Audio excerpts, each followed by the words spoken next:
The streets are thronged. The buildings are packed tight in the street that you're walking down.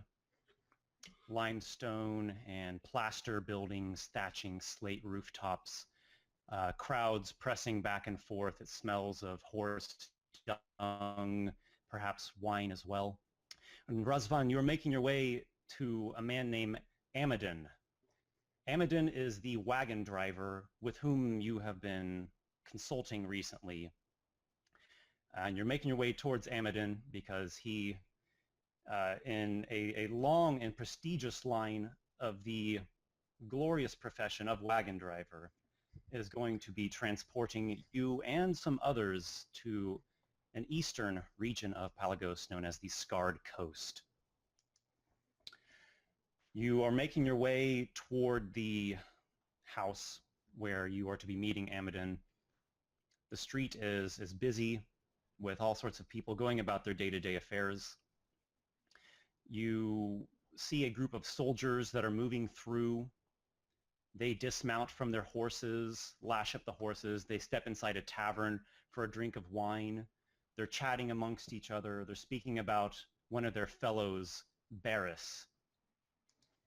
Did you hear what happened to Brice? I did. He was murdered. Nobody has been arrested yet. Nobody yet. But when we find the one, rest assured, he'll have something much less merciful than a rope around his neck. The soldiers talk about one of their fellows that was recently killed. They step inside the tavern. They leave one soldier outside to watch over the horses. He looks like he's the youngest of the group. You're just passing by, just watching this, kind of shouldering your way through the crowd. You notice from the corner of your eye an old crone, a woman. When the soldier is not looking, she steps out from an alleyway, draws a hidden blade, and she slits open the throat of one of these horses. And the horse lets out this terrible shrieking sound. It falls to the ground. Blood is fountaining onto the dirty streets, mixing in with the debris and the grime and the dung. And people yell, and the woman just kind of stands there as the soldier grasps a hold of her. He shouts for his comrades. The soldiers that are inside the tavern, they come hustling out, and it just kind of goes into chaos. The men are shouting at each other, "Why weren't you watching my horse? That was my best horse." It seems like this was like the head soldier, the lead soldier's horse that just got killed. And the guy who was watching, or supposed to be watching well, keeps blaming the crone. "Who would expect an old hag to be capable of such a thing?" And he curses, and the lead soldier, whose horse has just been slaughtered, he just lets out a string of curses, beats the woman into submission. I mean, he just beats her senseless. She's lying on the ground, not moving. He curses one more time and kicks his dead horse.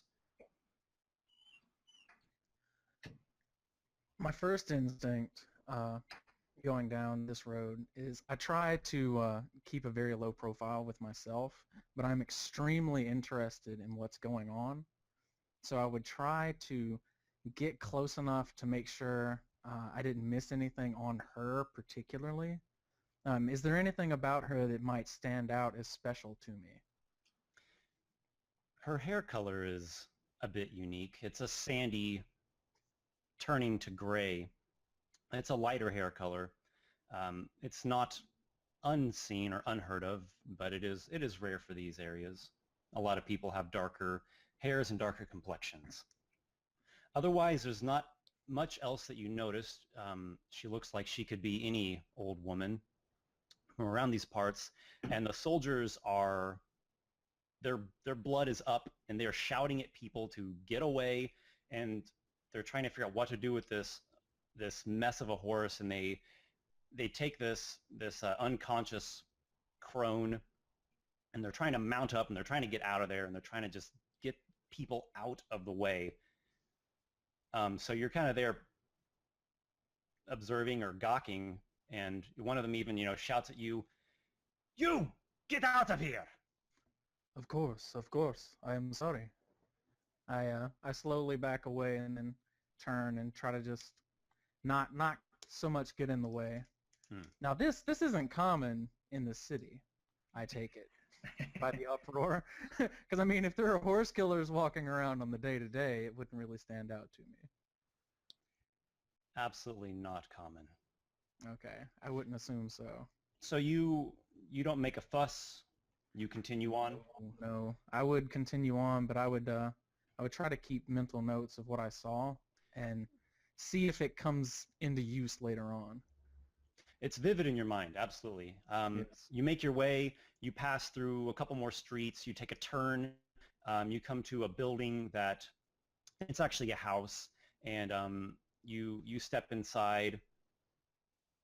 You make your way up to the very top. It's like a third story. It's actually the roof of the building, but it's 3 stories up.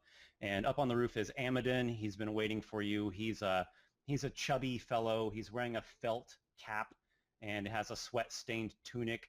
And he's chewing the last bite of an apple, and he just kind of tosses the core off the roof, careless of who it's going to land on below. "You took your time." There was a bit of trouble on the street a little while ago. Did you not hear the uproar? There's always trouble on the streets. The wagon will be ready tomorrow, Razvan. There are these 3 other men. They need a transport to the scarred coast. You're all fighting men, so that'll save you in hiring of guardsmen. That sounds like a good idea. I hope Tomorrow works for me. one of them is a noble. We'd A better noble? be on good behavior. A noble of what house? I don't know. They're all the same to me. I understand. I do.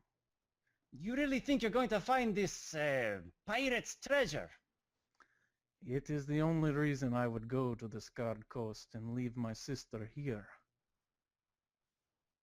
How many fools have gone off in search into the wilds, delusions of buried treasure? I do not know, but a man is only as good as his ambition. You know this. I cannot argue. A better question, though. How many of these men they have returned alive, let alone wealthy? Few enough. But without this money, there is really no point, is there? That's why I do what I do. That's the only Exactly. reason to get up in the morning. That is why you and I see alike. And the brothel at night. Yes, yes. Pollock. Yes. It's been a long day. It's been a long day, Pollock.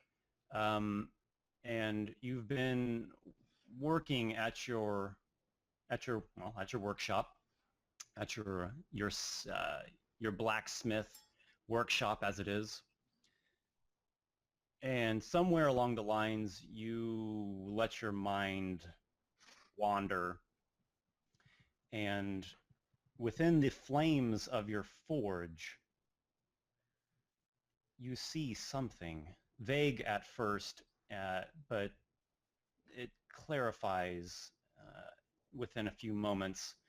And in the flames, you see a titanic fist made of stone thrusting up from the sea. It clutches onto a giant person with fish-like traits.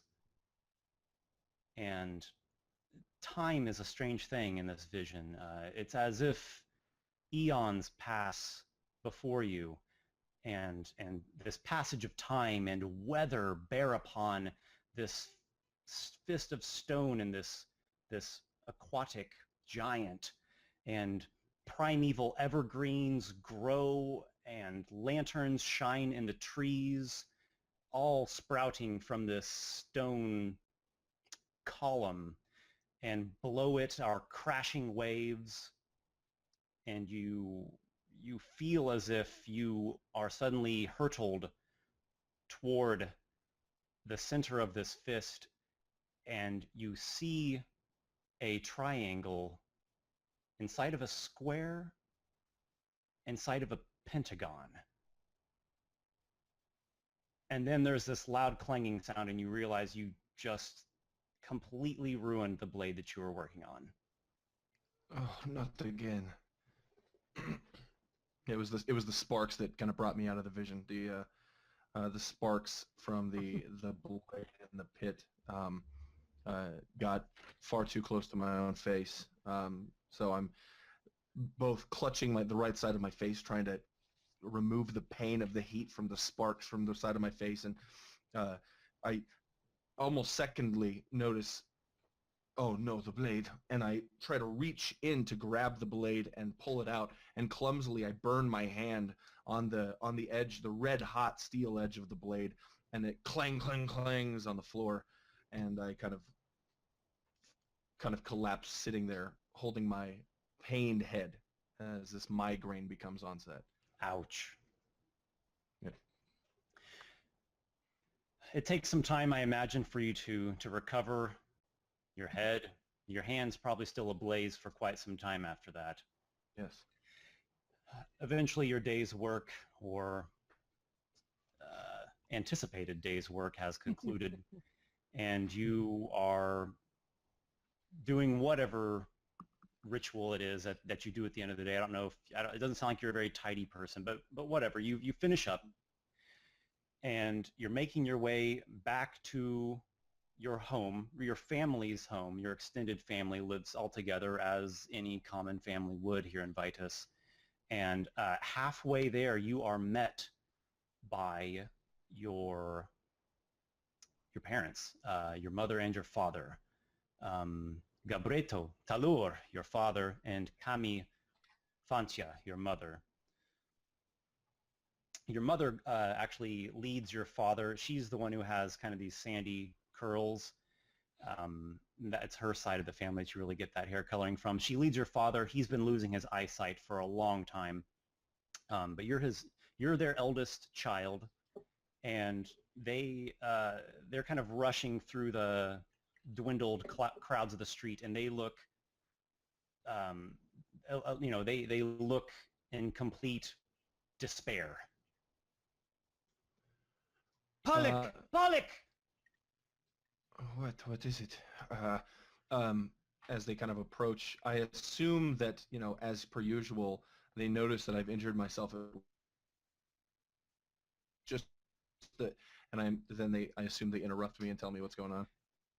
They do. Your mother kisses your cheek, your father as well, and their hands do not leave your shoulders. Gremi Callista! She is in the gaol! She is wounded! It is lethal. Callista, what happened? I don't know. We're heading there now. Come. And I follow them quickly. You all go together. Callista, your beloved grandmother. You hustle your way over to the gaol, where petty criminals and those that await a whatever their fate is, whether it's a trial or just some other form of justice where they are held. And this building it's just this old, disrepaired stone building, really squat building. There are these two soldiers out front wearing mail and holding spears and circular shields and dented helmets. And there's a lot of bad noise just to even get in the place. And your mother is pleading, and they finally let you inside, only on the agreement that they're going to be watching over you. And they finally get a gaoler to come and escort you. And they take you to this door, and they open up, or the gaoler opens up the lock, and he's just like, "There she is. She killed one of the lead soldiers' horses today. She deserves what she gets."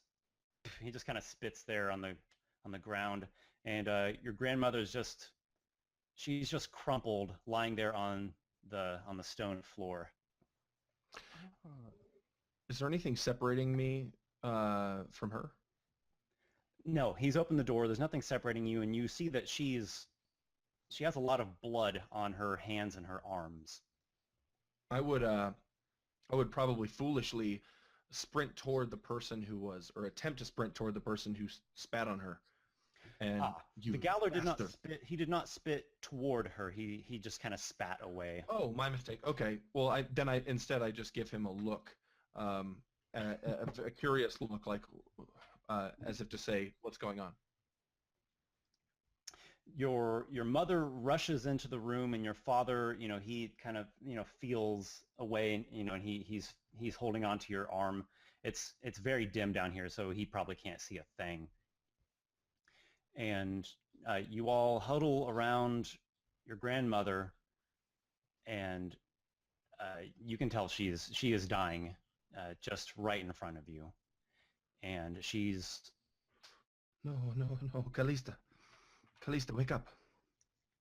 She tries to say something, but the words are real weak, and you see flecks of dried blood on her lips and her chin. No, water. I need water. No, just listen, please. Just listen. Okay. She beckons you down very, very weakly. I never made it back. I never made it back. Back from where, Callista?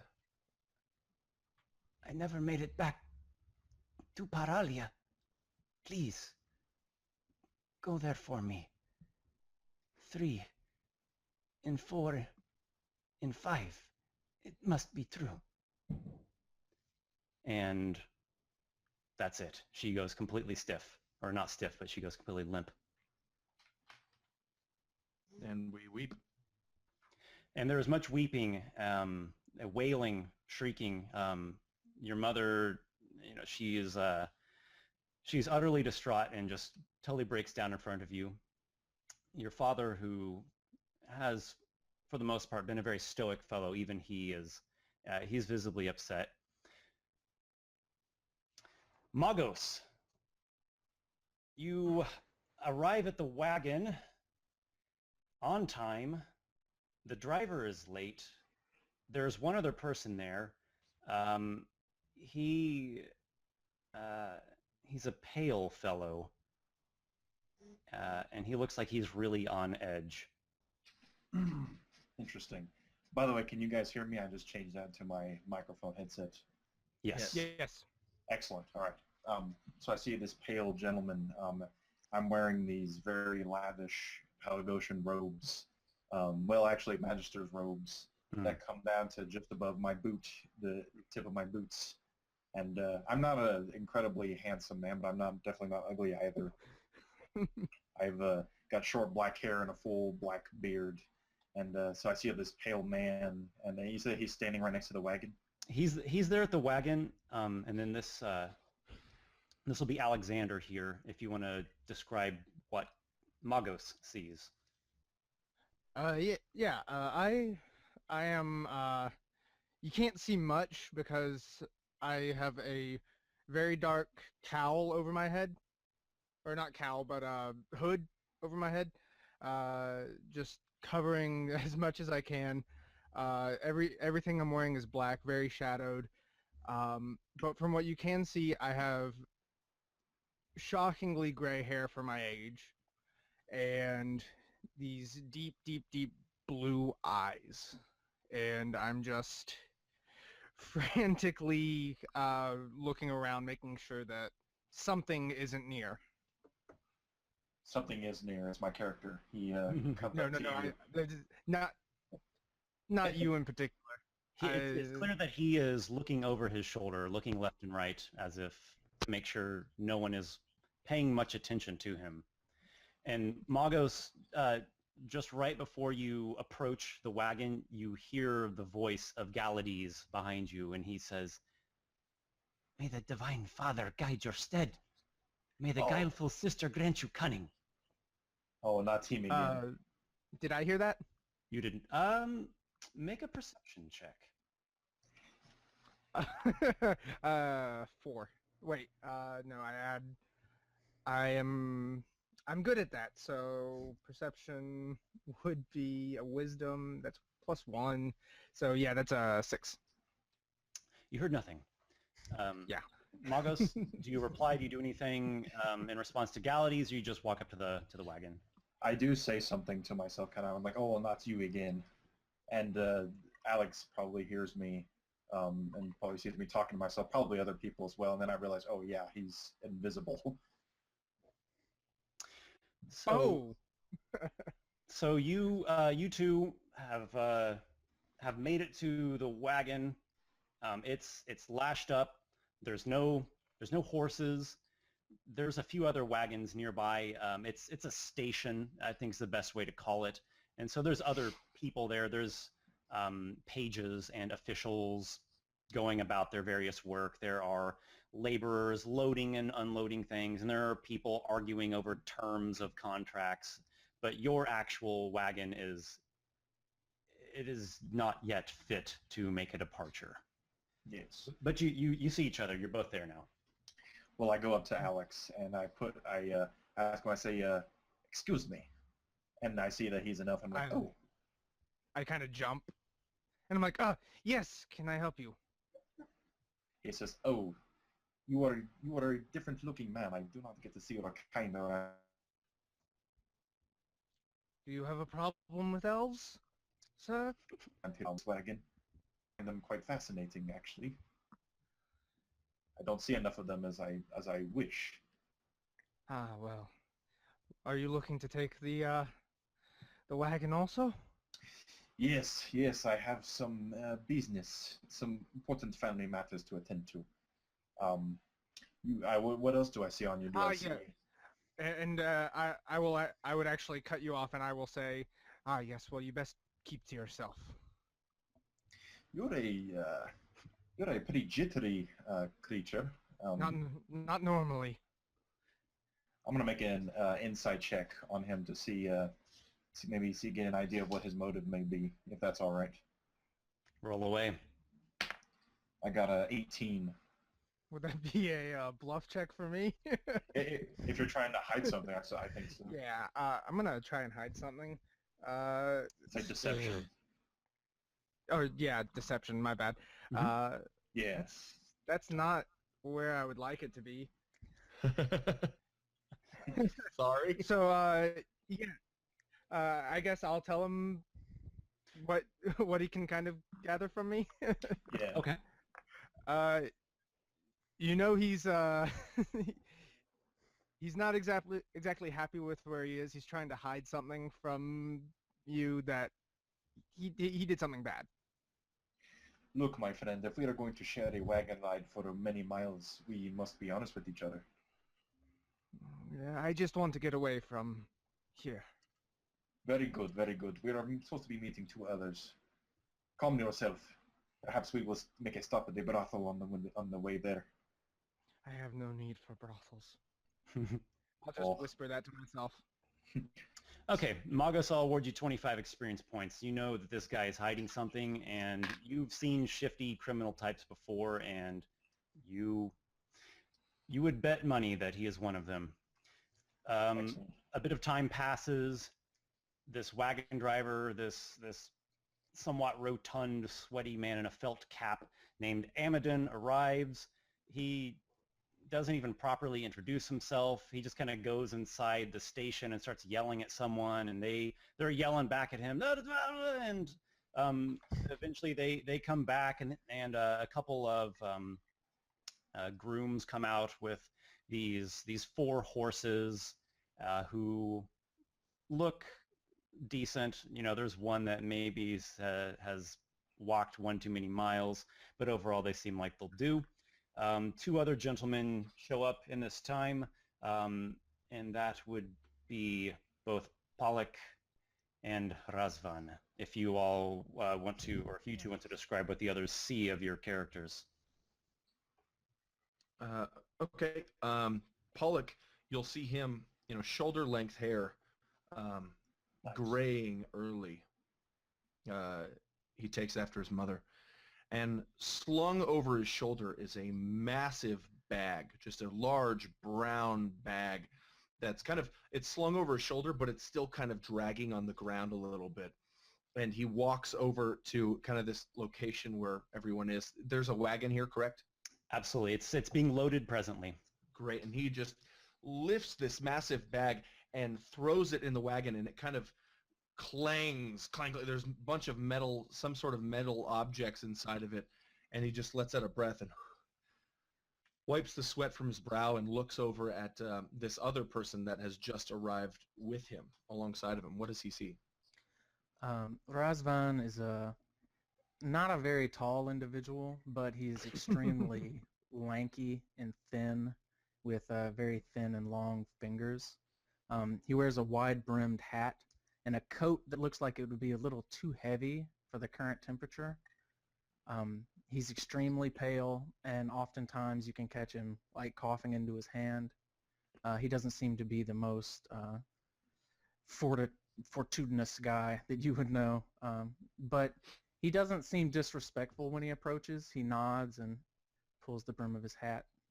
Hello. Another thing I forgot to mention is Alexander is extremely tall. He is about 6'6", so Very tall. another thing, JB, who is that? Me. I believe we know each other. Sweet. Our characters. Oh, okay. So Razvan knows Alexander? it says so in the background that we are Yes. friends. We're long lost brothers. You're acquainted with each other, yes. I will. We've probably will had not- some dealings in the past. Yeah, I will nod to you and say, wait, what was your name again? Razvan? Razvan, yes. Yes. I will say Razvan, and I will nod my head. I'll look up at this tall mountain of a man and say, hello, Alexander. It's been a while. It has indeed. I did not expect you to be on this wagon. Neither did I. So Amadin comes out. He has an official from the station with him. They have a scroll. This is a contract. Okay, we are going I to will, Thermosula. Everybody just sorry. sign your names in here. Magos has a Alright. really beautiful signature. As he eyes his companions, where he like kind of like, ooh, what's this interesting bunch? Pollock would eye the companions equally warily, but his signature is almost like a heart monitor. Yeah. And it smears below his signature of just black soot. I'm gonna make sure that I sign last, and I'm just gonna sign scrawl, so it's very unintelligible. Okay. Yeah, so he would give me this like knowing glance, and I would be like, yeah, I'll go first, okay. And you just Yeah. see this giant swooping R, and then that stupid little wiggly line that people do when they sign their name. Yeah. Everybody signs the contract, basically sealing you're going to pay him this amount. He's going to pay a percentage of tax now to the officials, and you're going from here, you're going to there, you're taking these goods, you're bringing. Well, you don't have to sign that part yet. It's not the return journey at the moment, but it's all a pretty official process, a bit bureaucratic for better and for worse.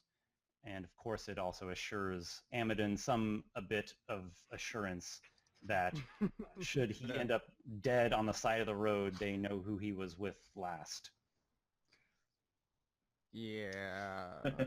The wagon departs. It's a large wagon. You've got a team of 4 horses pulling it, and it is currently spring in the world of Novara.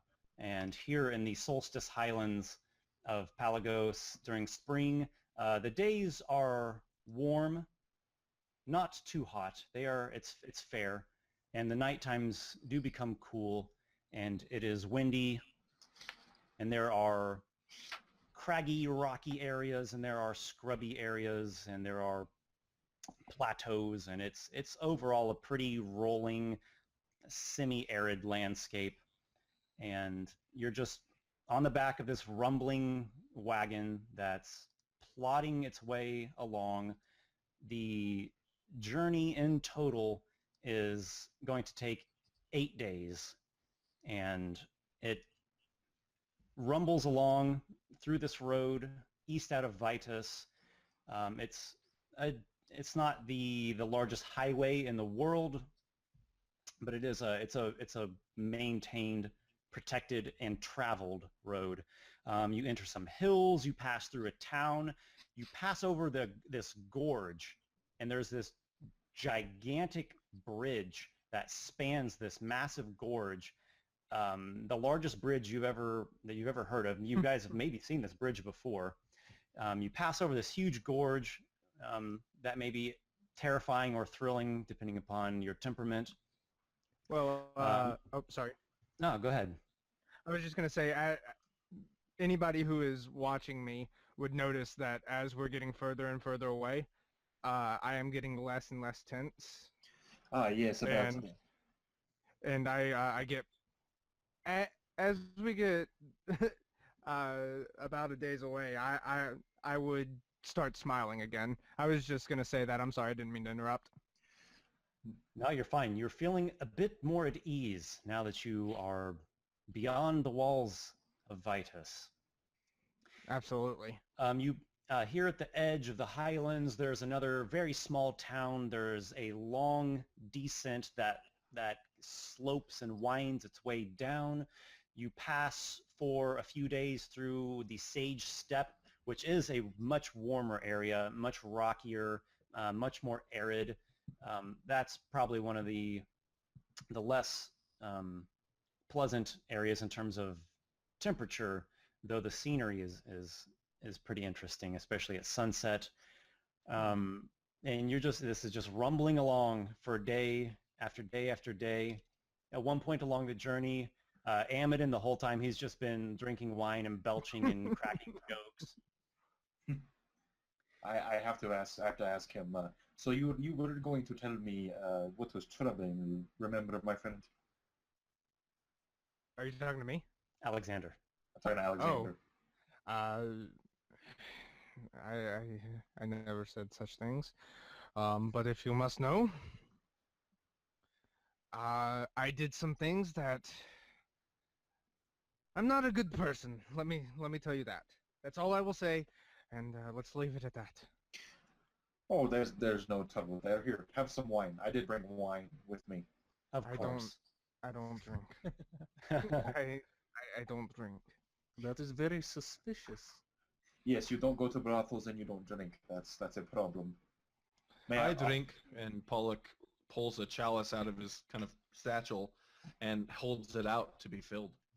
I fill it up, and I go, here is a man who knows how the world works, my friend. Does that chalice look like you made it, or just you purchased it from somewhere? It is metal. Really good question. It is. It looks like it looks like homemade. Yeah. I mean, I suppose I don't know how much you'd be able to tell, but he's got this same kind of pewter-looking metal all along him, and just little trinkets and belt buckles. Everything's kind of made of the same stuff. So, yeah, it's almost like he made it. Amidon, he takes off his felt cap and he wipes the sweat from his brow, and he turns back and he says, "You know, the pirates, they have curses over their treasure. They have they have these sea witches that cast foul magics over their hoards. And it's the only way they know to protect the things for sure once they're gone." I do not believe in curses, but I will keep that in mind. I'll give you one. Go fuck a goat. My friend, that is but one of thousands of curses. You would be surprised. I lean to whoever's closest and I'll say, like, I'm pretty sure he's getting very drunk. I say, There's a way to prevent this, the doom from befalling you. You have to nail a thin leaden tablet with a script.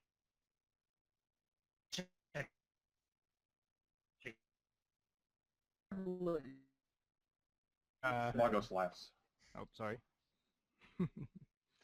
You know, I would be a pirate I would- if I could. Why don't you? Reaping, pillaging the coasts.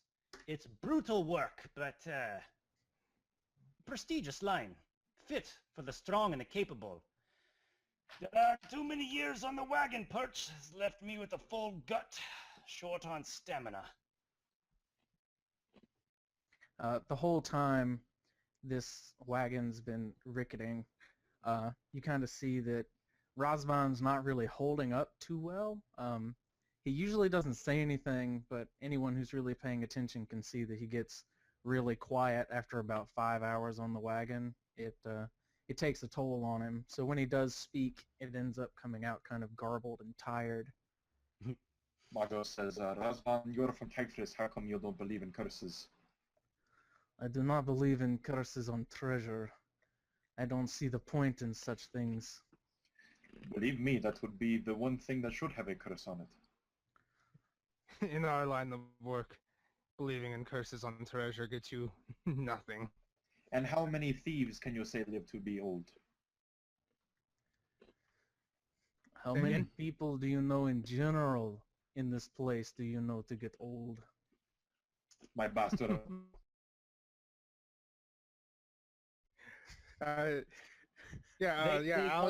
Alexander would actually laugh at that. He would get a good chuckle out of it.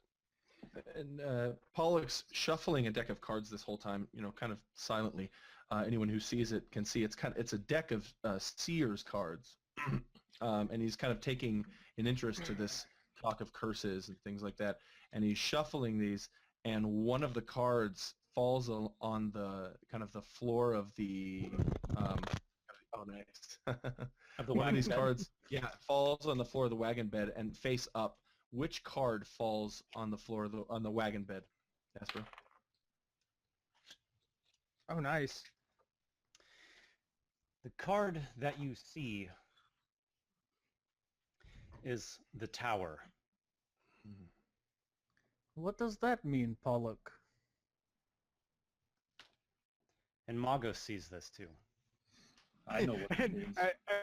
As soon as I hear what him say, what does that mean? I'll say, it means it's a load of bullshit, is what it means. Oh, it is no bullshit. I know exactly what it means. Yeah. Pollock is kind of generated interest towards you, kind of waiting for your interpretation. This is the Ivory Tower of House Torrevel, an ancient house of elves that practice dark magic. I believe we have something in store for us, my friends. I think for a moment Pollock might say, well, I was always taught that it's meant, and then he kind of goes silent, and he just looks and he just picks it up quickly and shuffles it back in the deck, and yes, what you said, sir. He said, no, please, you have something to add? I was always taught from a young age that if you do not have something positive to say, then leave it be. I'm sorry, but truth is not always positive. Well, that's something I can get behind. Interesting talk of curses, fortunes, and the strange fates of men on your journey to the Scarred Coast. The 8th day comes. Very depressing. You arrive at the region. The temperature here cools as there are mixes of the warm fronts of the west and the cool oceanic winds of the east. And you eventually reach your destination. It is a village known as Thermosula. It's settled in something of a valley in between hills, like a hill valley. Unlike typical villages, this farming community, however, they are known for they're natural hot springs. There are these wondrous mineral pools, natural hot springs, just on the edge of the town. And so they're renowned for their baths and their inns and their practices in the arts of massage and therapy and the curing of the body, of the psyche, etc. So you all take a little bit of time to rest up after 8 days on a bumpy wagon here in Thermosula. And then the real journey embarks. Now you all have something of a common cause in coming to this region, though there are some distinctions there in terms of who specifically wants one destination or another. In other words, the specifics of this region are a bit varied among your group. So unless there's something that you all think is important, interesting, what I'm going to do is show you where you're beginning the actual adventuring. Cool. I'd also like to make a note that in the village of Thermosula, I visited the first brothel. I've known of these, the hot springs and the relaxation meditation, and my character, being so, would take advantage of this. Do I know if the city of Thermosula has anything along the lines of a thieves guild or assassin's guild? Hold that thought. Magos, Because you are given the full treatment and you are shown every care. Oh, great. every care. Does he need to roll any dice? You can absolutely roll. You can roll any skill, any ability, or let me know. Roll the Constitution saving Endurance throw. check. Endurance check. I'm going to make an animal handling check. Oh, gross. God. Okay, all right. Oh, he went there. He went there. Oh, gotta- God. It's open I to think- interpretation. I think I just missed something there. What'd you roll? Animal Don't worry handling about check. Are you serious? Okay. What did you roll? Do you have the Every weapons? care. Do you have the weapons finesse feat? No, but I am alert and observant. What did you roll on your animal handling? Uh, God, we're doing I this. got a 13. Well, you did tell him to fuck a goat. I'd like to specify that I did not fuck a goat. I was using my skills of riding horses and implementing implementing it in certain ways, but I'll leave it open to the imagination. Okay. Well, I don't want to imagine. you're not the world's most adept horseman, but you know enough to mount and ride. You are no equestrian. All right. Damn it, Jim! I'm a doctor, not. All right. All right, so you all find your relaxation and your comforts, whatever that means to you, and depart from the village of Thermosula because it doesn't really hold much in terms of what you're looking for. And you hike throughout the better part of a day through some hills. You make a basic camp. It's a pretty nice sleep that night out there in the hills, and there's a cool breeze blowing in from the east. The following morning, you descend down from the hills to discover the area here is blanketed in a very, very thick mist. The way ahead is rather obscured.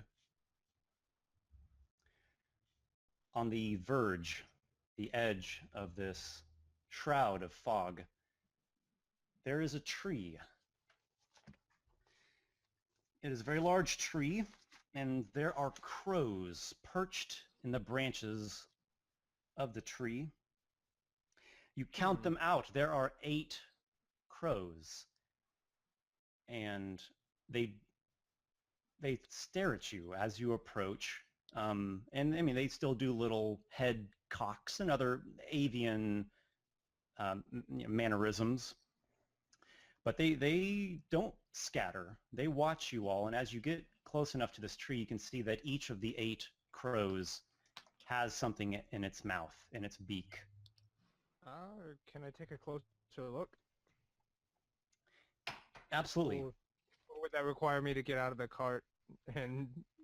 You're on foot at this point. Oh, okay. Yeah, that is a perception, so that is 17.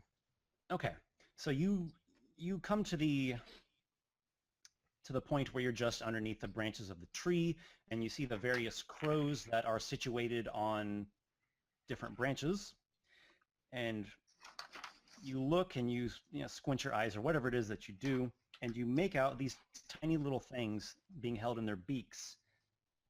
One holds a flower, one a grape, one a root. Hold on, one I'm a writing this pearl. down. Okay. Flower, grape, Root. pearl, root. Another, a piece of seaweed. Another, a stone. Stone. Another one, a vine. Vine. And the 8th that you count, a tress of hair. What color is the hair? It is brown. It's just a few strings, but it's thick and it's coarse. You can just tell from your vantage point there. All right. No chance of me being able to tell like what race it came from or anything. Do a skill check. Whatever you think your character would, whatever would come to your character's mind.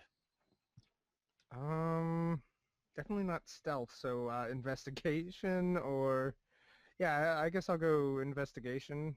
Let's I'm do something investigating. more knowledge based. Okay. Like history or something, maybe. History, Arcana, Nature. I forget what all the different history things are. Or you can just roll a straight intelligence check. All right, I'll just roll a straight intelligence check, which is good because my intelligence is a 3. So that's Your intelligence 21. modifier is +3. Yeah. My intelligence is a 3. I was like, how did you make it this far? Do you say that sentence in a complete sentence? No, I say Intelligence my 3. intelligence 3. All right. I've been known to forget names from time to time and forget how to breathe. So yeah, that's a 21 21. Excellent. That is not because I math. human hair. All right. And I mean that in a broad sense. It's not Right, hair of a right. human, nor elf, nor tryst, nor archai. And there is a texture to it that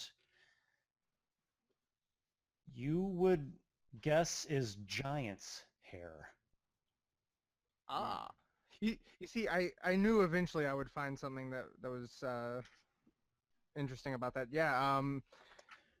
I will guess award you nothing else 25 stands out. points for that. Awesome. Thank you.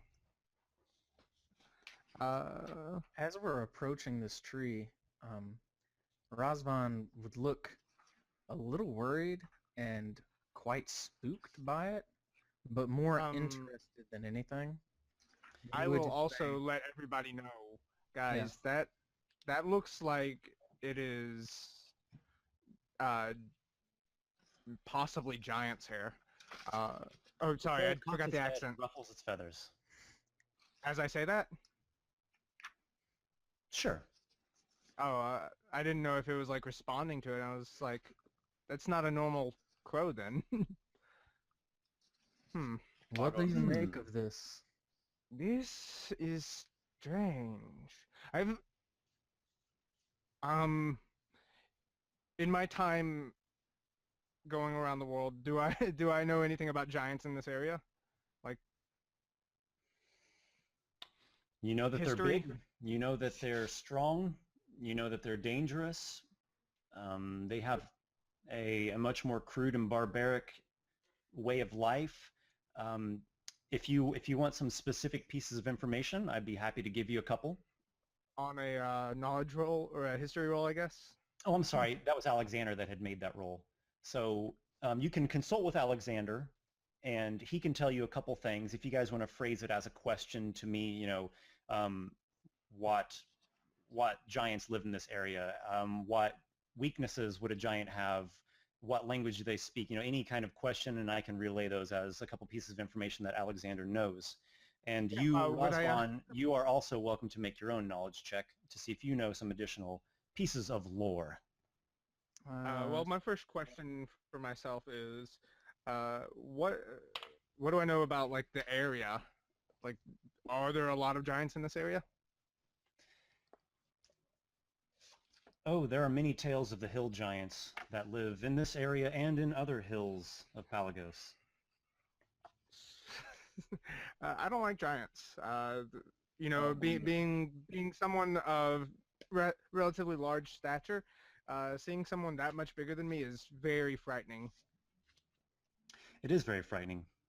Many of these tales do have a frightening element to them, with people being pounded into into just complete smithereens and devoured by these giants. Being launched into space. The Skyrim, never mind. I'm sorry, off topic. Magos would like to. Magos looks intrigued, and he says, "My comrades, wait. Perhaps I will get more clarification, and I'd like to." I'd like to open up. I bring a book out of my pouch, and it's my spell book, and I flip through the pages, licking my fingers, and I read, and I point to a page, and I utter an old Palagosian phrase, and I'm casting Detect Magic. Excellent. Oh man, having a predisposition for magic, would I recognize this? Alexander? Tell me about your predisposition to magic. I can cast spells as an elf, so like it's a part of the. But whenever he was starting off in the Thieves Guild, he also got trained by someone who was an arcane trickster, and so they kind of showed him the ways of the trade and showed him how mage hand was kind of a cool thing. But they were like a wizard and a thief, and he never really saw too much into it. He didn't really want to do that, but so you have a bit of exposure to the mystical arts, and there is something of it in your blood, but you're by no means a master. No. Oh no. Okay, so you observe Magos doing what he... Is this like a ritual version that you're casting here? Yes. Okay, so you see him going about this magical procedure that takes several minutes, and you can tell that he is very practiced and very studied, and he knows what he's doing.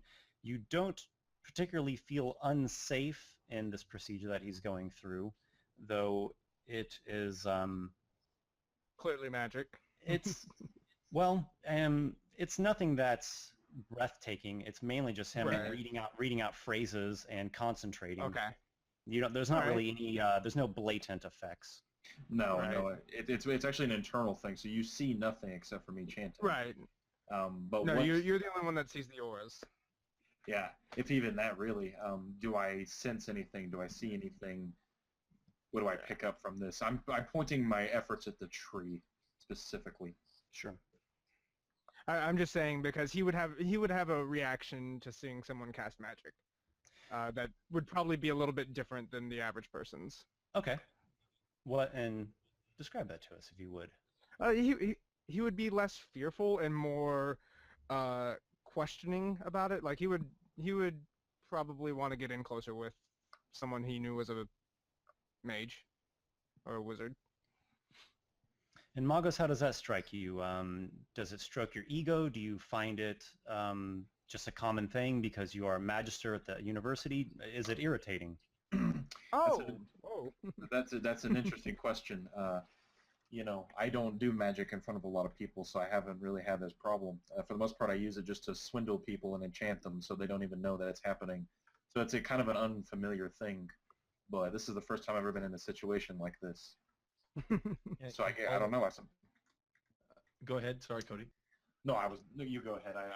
That's fine. We'll just kind of leave it at that. Alexander, he obviously has some sort of curiosity, maybe a fascination or an interest, and Magos doesn't quite know how to take that, and he just goes through the ritual that he performs. And as you concentrate on the trees and the crows therein, you do not discern a magical aura in the strict sense, but there is something of an eerie feeling that subtly gnaws at your nerves. I'd like to close the book and let out a big sigh, and I want to tell my comrades, I say, I have never had the chance to do this, but I don't think this would hurt. This may come as a bit of a surprise to you, but please bear with me. I am no warlock of sorts, but just please bear with me. Magos asks for the trust of the other three fellows.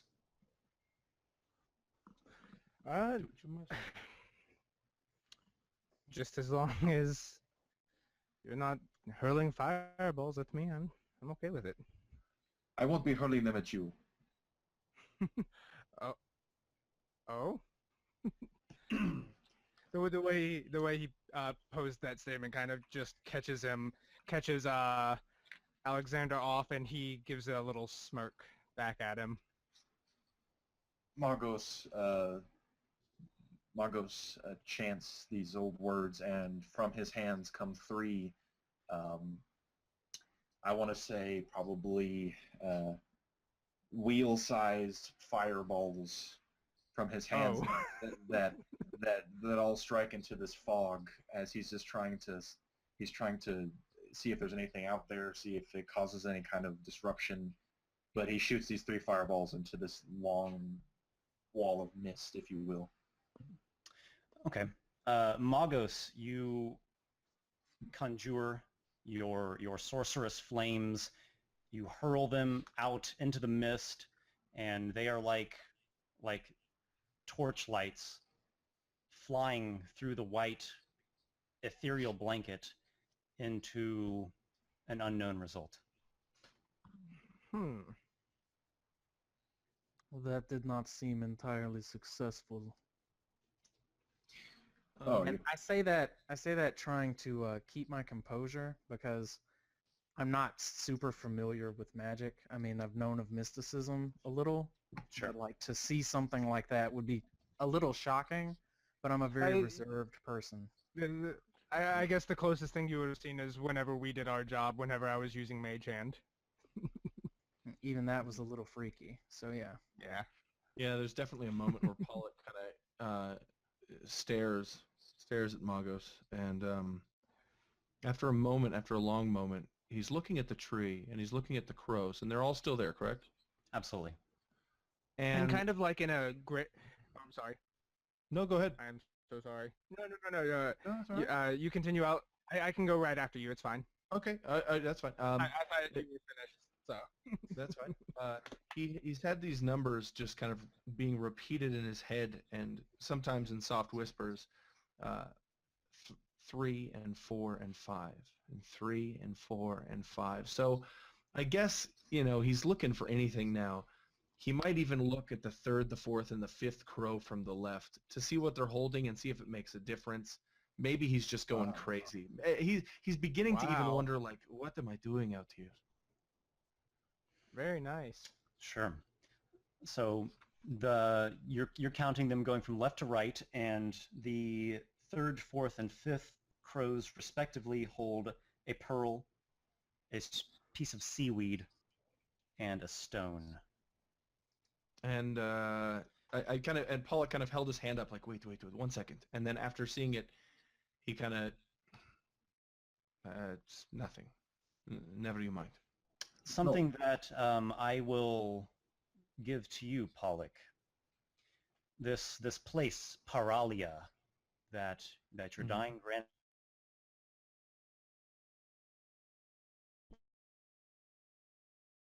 in her stead is a seaside temple.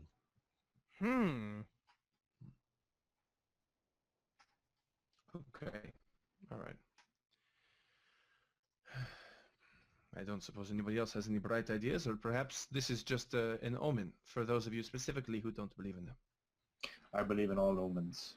They're all true, or else they wouldn't be omens.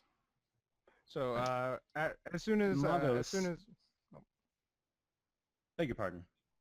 Magos, you distinctly remember in your mind this vision of this ancient gargantuan dead tree and the massive root system underneath it, which leads into the dream that you had in association with Galates and the future of your house. Razvan, you bear the map, and this map, the pirate's treasure map as it is, it does indicate that the treasure is buried underneath this giant tree. Now, something I have to ask, we never discussed it beforehand, but do they know why I commissioned the wagon to come this far, or? I'm going to say yes, but you guys can correct me or change that as you see fitting for your own characters. But the perception that I have is that you all generally know that you're going to find this pirate treasure, but there are other people in your group that have some interests of their own in this area. Okay. So this whole we time... left out somebody. Who do we leave out? We left out Alexander. Your final destination is Kriskatai, which is a coastal town, which is going to be north of this region. All right, let me write that down. Approximately 9. You can see the name on the map there, where it will say. Yeah, I wrote it down. Excellent. 9 miles. Yeah, and kind of in a grand change of his attitude, or my attitude, my bad. You would notice, Razvan would see it as kind of him going back to his usual self, but everybody else would think that it's just a complete change. Mm-hmm. He kind of after seeing the fireballs being cast, I'm kind of just yes, wonderful, that was fantastic. I've never seen such grace. Are you okay? No, I've just always had sort of a fascination with.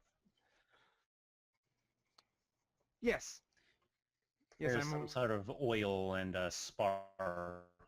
You just produced it into the palm of your hand. Indeed. Indeed. Well, it looks like Pollock is onto something. He was reciting something in his head. Oh, it is nothing. It is nothing. We need to continue on, I suppose. You mentioned, though, out of character, Esper, the pirate's treasure map buried between a big tree, buried underneath a big tree. Yes. Who had seen that map? Razvan. I would literally be standing there looking at this map, and I would look at the tree.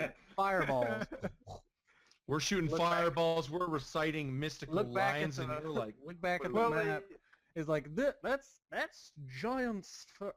Yeah, and then you're saying numbers. I'm like, what are these people even talking about? Do you think this is the 3? Who all is looking at the map? Let me give your opinion, and I hand it to, I don't know, Pollock, because he's all the way on the left. I hand it to him since you're not setting stuff on fire currently. Like, you think this is the tree? Pollock takes it and he kind of looks at you quizzically, and he narrows his eyes, and he looks at the map, and he looks down at the ground, and he looks at everybody else, and he just says so defeatedly, "Does anybody have a shovel?"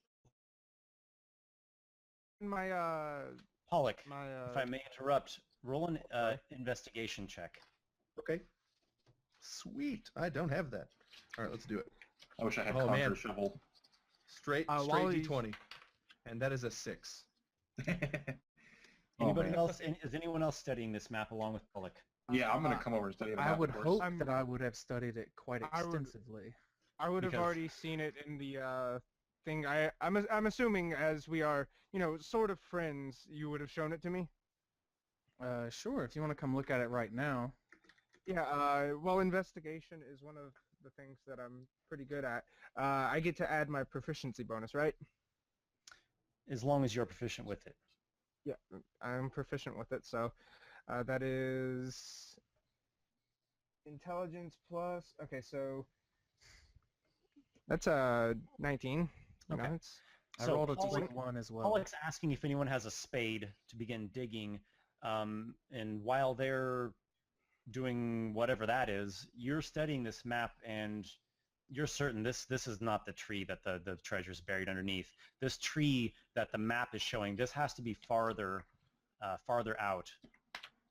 All right, I will. I'll let them dig. I will say. Well, first, do I have a? Because I want to know more about this tree, and why there's. It's not me just being a douchebag. There's something that is odd about the crows, and would I have one in my kit, in my thieves kit? We can't fit a That's- shovel in the bag. That would not A be spade? in it. All right. So no. I would like to ask Magos. I was going to ask Razvan if does he share the information they learn about this tree with Magos?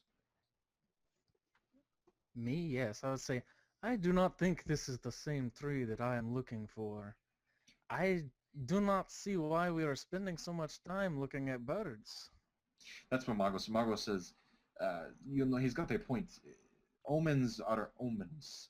They are not inherently magical, but they are riddles created by something that is magical. I think we should traverse this mist.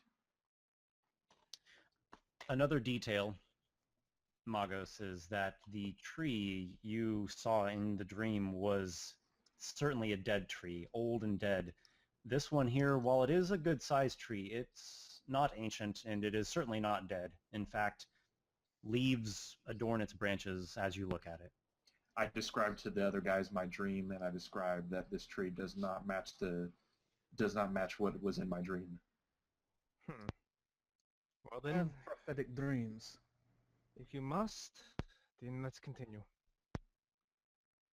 I would like to do a little bit more investigation into it, but it's fine. Let us continue. Who has a torch? I do. Now, that would be in a kit, right? Oh no, wait! I just have a torch. I just have a torch. Never mind. I have a torch. I imagine that everybody has at least one torch on their person. Cool. I can light the torches for you all. You light the torches, and maybe you step a little ways into the mistiness where it's starting to coalesce thicker. And while it does not really help you to see, it is a bit beneficial in that other people can notice where you are by way of this little will-o-wisp orb floating somewhere. Good. Good. We could use some company. Within limits, of course. If you go out far enough, light is just going to be smothered out Obscured. altogether. Let's have If you want to get an approximation on that, once you get into the thick of the mist, you can see about 100 feet in either direction.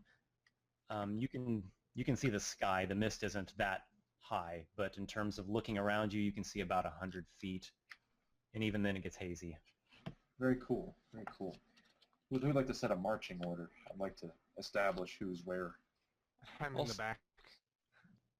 Also, just to make sure I'm on the same page, the cart that we have been on is we got off of it?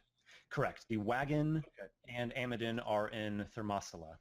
Great. Well, then I would say, when he says, we should get a marching order, maybe in some sort of in-character way, Pollock would say, 1 second. And he throws this massive bag on the ground, and it just clangs, clangs, clangs, and outside the top of it flies a shield, just the corner of a big shield, and he just kind of empties it, and he begins donning this chainmail. Oh, And, goodness. We have a tank! You must be prepared. You don't know what we're going to see in Mist, and it's much easier to wear it than it is to carry it, if I do not say so myself. Pollock armors himself for the danger that may lie ahead. Razvan hangs back, and he keeps an eye on the tree while these more magically inclined individuals start to wander into the mist. And he hears the, hold on a second, clang, clang, and he turns around and he's stroking this moderately sized little beard he has, and he just kind of smiles at Pollock for a second, and he says, "It is good to know you have things hidden from sight. It makes you interesting." And then he turns back to the tree. Are you doing anything in particular with this tree? Any thoughts, ideas, interactions? You've maybe I don't want to say explored, but walked around a little bit into the mist, and it's very disorienting, and the thought of just marching out there into the thick of it is a little unsettling. Yeah, so I would be watching the tree, and I know that this mist doesn't seem particularly natural to me, especially since I gather from the overall setting that Typhus is kind of a place that's fairly misty, like Romania would be. Is that right? Typhus has many areas that develop mist and fog.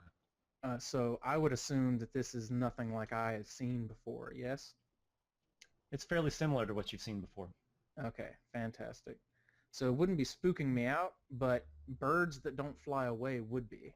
And I would be keeping like a weathered eye on them, an eyebrow raised, looking back and forth. Magos comes back and says, "Perhaps we should kill them." The birds look at you as well.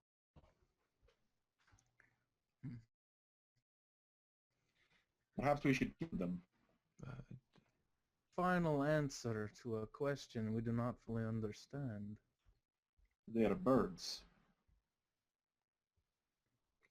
And Pollock finishes donning his armor and just kind of strapping it on, and he picks up his shield and says, "Yes, well done. They are birds." Sorry, I thought somebody broke into my house. Oh, That's a good pretty reason. good excuse. That's a good excuse. That's a good reason to step away, actually. I tell Pollock, and I say, we've got the clever blacksmith. Don't get used to it. Where are we going now? We're going into the mist, where the gods know what lies before us. I'm tired of sitting at this tree where nothing is happening. I've already scoped the area with my magic, and I have found nothing. Nice. I will say to. Is that a sword? Yeah. What the hell? Are we going to start showing swords off instead of guitars now? Because I can go get absolutely mine. not. Nope. So That was awesome, Morgan. I will.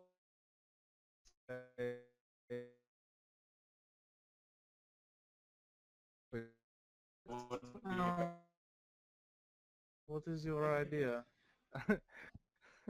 I'll I'll say watch the tree, and I will attempt to use Mage Hand on the giant's hair to see if I can Mhm. get it away from the bird. The bird does not want to let go of the giant's hair. Make an Arcana check. All right. It's just a regular D20 for me, so or D20 plus plus intelligence intelligence, plus yeah. your proficiency bonus because you're probably trained in it. I'm not trained in it. Oh, you're not? Good. No, it's just 16, 17, 18. I'm sorry.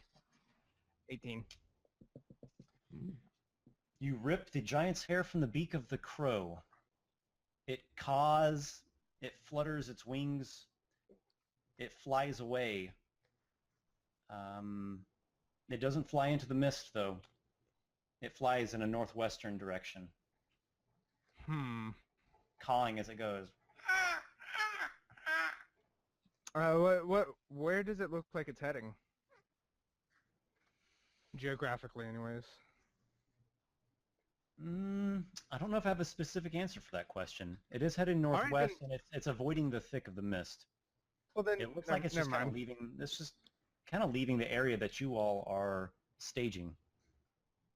Right. Okay, so I was just making sure it wasn't something big.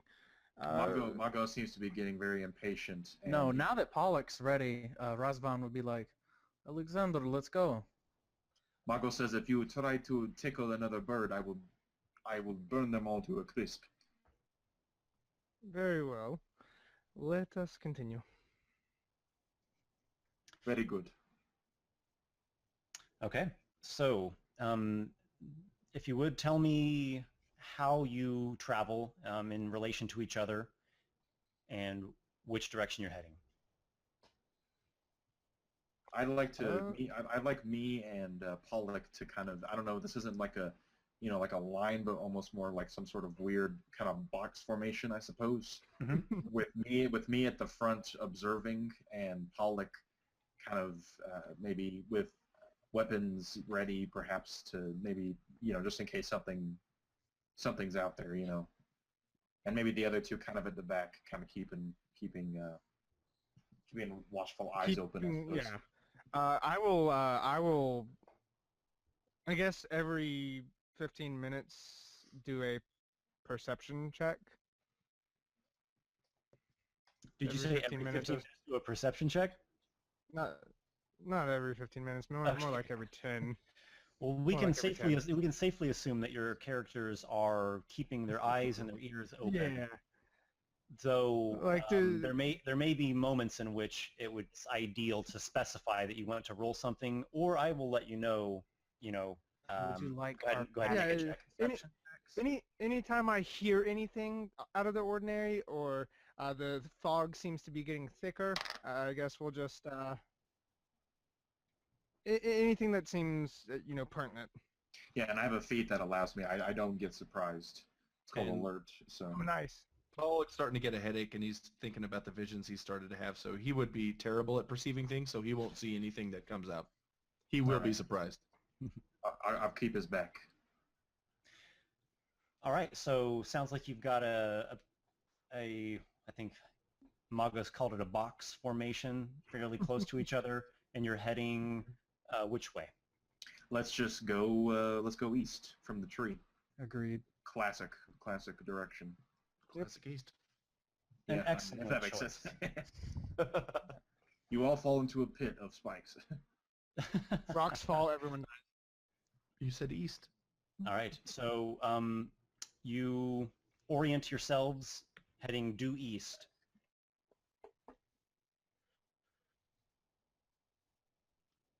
Oh, nice. I like that. Oh, that's super cool. Yeah. Oh my That's what I gosh. said. Whisper's just upped the bar, man. Every DM in the world just killed themselves. Like, oh no. Back to the drawing board. an extra layer. Oh no. Oh, that's awesome. There is a grassy patch to your right-hand side. A lot of it's obscured, though. Is it of interest? Not to Magos. No. Yeah, I think like I said, if it's out of the ordinary, if it's out of the ordinary, I'm gonna take a look at it. I mean, is there anything particular that I notice about the grass? Is it red? Blood? It's definitely not red. Okay. Tall, reedy grass. It's not a field of grass. It's more patchy. I gotcha. Magos continues, torch lit, eyes abound. Okay. Keep your eyes out for giants. I will not miss them, my friend. Kind of hard to. A cave. There is a hilly, rocky area. A cave's mouth yawns open. The way in is easy to see. It's completely dark in there. Ooh, now this is a point of I'd interest. probably be more worried if it wasn't completely dark. I love darkness. That's where all the secrets hide. Yes, the let torches. us continue. The torches. So shall we find what's in it? Yes, my friend. It could serve as a good shelter for if night comes swiftly. Yes. Or a good burial mound for us. Yes. Let us You're entering the cave? If nobody else can see in darkness, I can lead the way. Magos will take the first, taking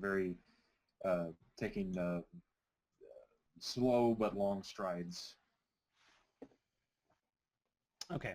So everyone's going in? Yes. Yeah, sounds good. Okay.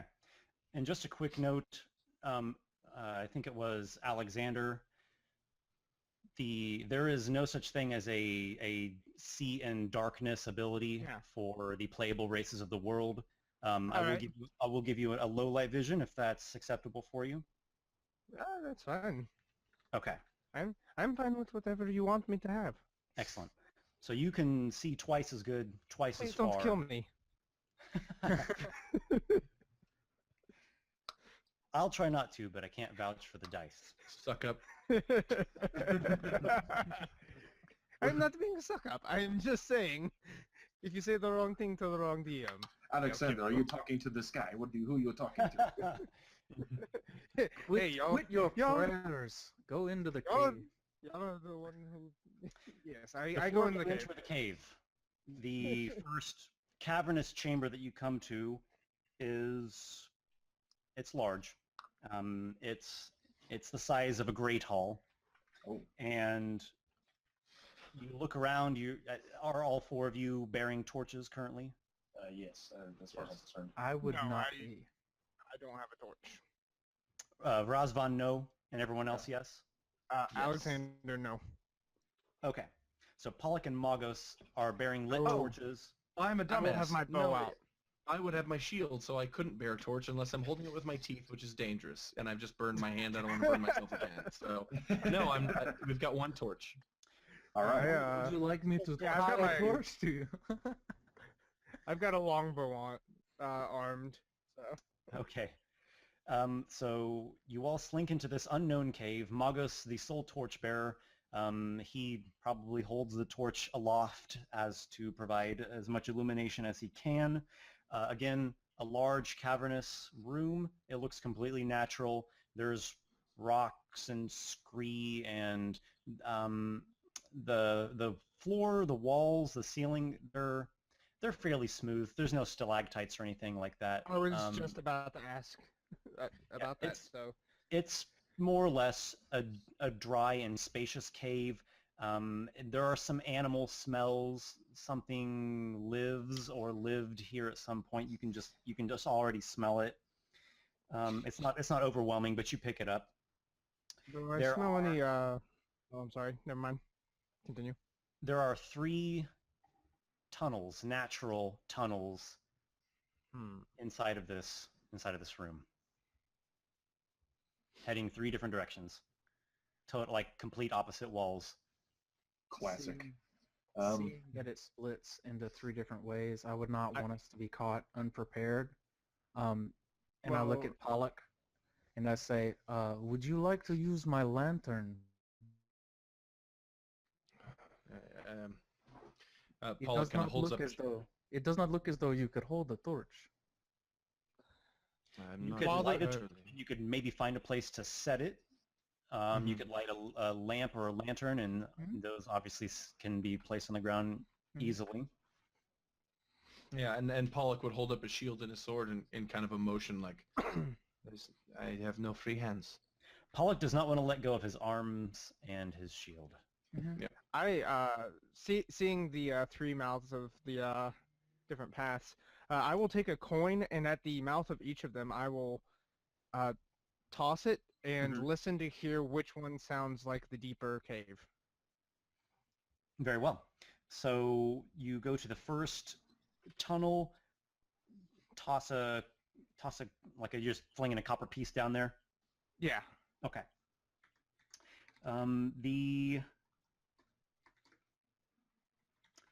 The first tunnel, you can see light coming from somewhere farther down. Does it look natural? It's a normal like torchlight color. Okay. You toss the coin and it, clinks and rolls or whatever along the rocky ground until it comes to a stop. It looks like the tunnel probably goes on for a little ways, longer than a coin's toss. Right. And I am out 3 copper. The second one, you do see, this one is a bit more winding, but again, you do see a bit of light. It's less light than the first one, and the color of the light is less like yellowish amber torchlight, and more whitish in color, like maybe a natural sunlight or a glimmering light, but fainter. You toss that coin. Again, it just kind of goes down a ways before it comes to a stop. You also hear the sound of water down that tunnel. I knew it. I knew it. Yeah, it's I want to go that way. If I can just add one more detail, and you can tell the passageway there it's sloping downward gradually. Yeah, I'll say this way there is water. We should go this way first. I just have a thing for water. We all do. It's a very good keeps us thing. alive. Yeah. But no, yes. Also, there's light that way, and I don't really want to mess with torchlight, so. Oh, why not? Could be somebody else. Do you want to head that way now, or do you want to toss your coin to the third tunnel? Oh, I hadn't already. Yeah, I'll toss my coin into the third tunnel. Very well. This one is not as long of a tunnel, in fact. You can see the end of this tunnel. It's hard to make out what's in the room beyond it due to the natural limitations of distance and blocking walls, but it's a shorter tunnel. You can tell that. Your coin's toss probably can go far enough to make it to the kind of natural entryway into this next chamber from which a lustrous golden light emanates. Oh man. So forget everything I just said. Let's head down this way. You seem extremely indecisive. Haven't I always been? Yes, I suppose that is true. Alexander seems real eager. Is anyone else going with him? Magos would like to suggest, Magos, why don't you go down the third tunnel on the right? And if it's so short, why don't you scout it out quickly, and then we will all go together in the other 2. Out of character, you just said your own name, so who are you talking to? Well, I'm talking to Alex. Okay. All right. I will go down there by myself, and what do I see? Okay, Alex. I'll take the torch also. Your own torch, or are you asking for Magos' torch? No, I'll pull out my own torch, light it up. All right. You strike flint on steel, sparks spray onto an oil-soaked rag, whoosh, your torch lights, Push. or lights, and you head down the tunnel. This is actually the tunnel to the left. If you're... Short sword in the other hand. Okay, short sword and torch. So if you are looking at this cavern, having just entered it, this would be the tunnel to your left. So Right. you head down just a real short stretch. You come upon a trove of gold, silvered coins. There are gemstones glittering and refracting this brilliance. There is a candelabra that is Right. glowing with bright flames, and the whole room is just ringing with the luster of this cache. All right.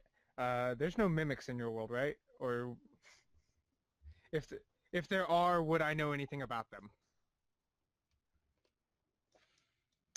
Can you how would you phrase that from your character's perspective? Well, if there are, I'm sure that due to all of the chests that he has tried to open, he has run into one and he doesn't want to run into another. Okay, so you're wary of pitfalls of opening up chests. You don't see any chests. Oh, I thought you said it was a... I'm sorry. You just see coins. A trove of coins and gems. Here or there's going to be a magnificent object, maybe a golden bracelet or a vambrace that is polished and inscribed with rune work. It's pretty magnificent, if I may say so. Well, can you tell me what sort of flaws, if any, does your character bear? the flaws that I took are he does enjoy money, but it's not at the top of his list. Okay, so you wouldn't say he's greedy. No, he's not greedy, but an innocent man is in prison because of him, and I'm okay with that. Selfish. No, not selfish, just he's goal driven. is what he would call it. Goal driven is what he would call it. Okay, so if this is a flaw, it would be like overly ambitious, but that I don't know if that pertains to this here. So no. What does Alexander do upon viewing this wealth? He is going to, or I am going to go back to the mage and say, wait, would I have known that he was casting a detect magic spell? Because otherwise I wouldn't know if he has that spell. I don't think you would. I think it's an internal thing. All right, so I will pick up a piece of gold and inspect it. It has the weight of gold. It has the texture of gold. The minting that's on it is Palagosian, though of an older era. All right, does it look like a pirate's treasure? What does pirate's treasure look like? Sea worn, got the scent of salt. You don't notice any sort of oxidization or wear on the surface of these coins beyond that of what you would normally expect. So it's mine. It's not crusted with barnacles or anything. So it's mine. We'll get your treasure, Razvan, but Is there a pirate attached to this gold? No. The gold say, "Arr, I'm gold." Is there any security on this gold? All right, look, guys, I was just asking a question. Come on. Don't be rude. All right. You don't see any corpses or living pirates. You don't see anyone at all. You are completely alone here, and it sounds like you're collecting all of this. No, I'm not collecting all of this. Okay. No, Magos shouts down. At least, what did you see? nothing. Actually, you might want to come check this out. This is a lot of gold. Magos says gold to the other two, and he trots down the hallway. and it becomes completely dark in the room that you just left, right? No, 'Cause- I have the lantern lit. Oh, psych, just kidding. Okay. It's okay. darker. Pat, pat, hand on the shoulder. You're fine. I was afraid of the dark. Oh, are you afraid? Is that a flaw? Yeah, it could be. Obsessive fear of the dark. But I motion for Razvan and Pollock to follow me. Okay, so everybody's entering into the trove here. Is that Yes. my understanding? Yes. Okay. Does anybody have any sort of greed-driven lust for wealth flaw on their character? No. No. We have another rogue, so I'm kind of wary. What's bad is I don't have that flaw, but I do need the gold. So. Mhm. Magos. The amount that you are looking for specifically is the equivalent value of 200 gold pieces. That's what you're at least 200 gold pieces is what you think is going to be enough to secure that brothel. You look around this room, and between the gold, the electrum, the silver, the jewelry, the gems, it's beyond a doubt this is more than 250 gold piece worth of value. I say, holy Well, shit!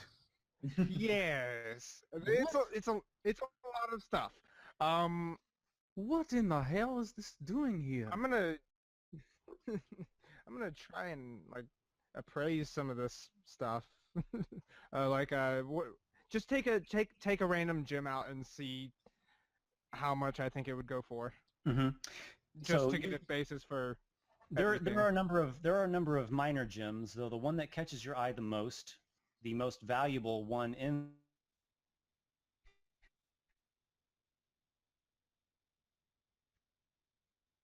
that you would imagine has a value of 100 gold pieces. My.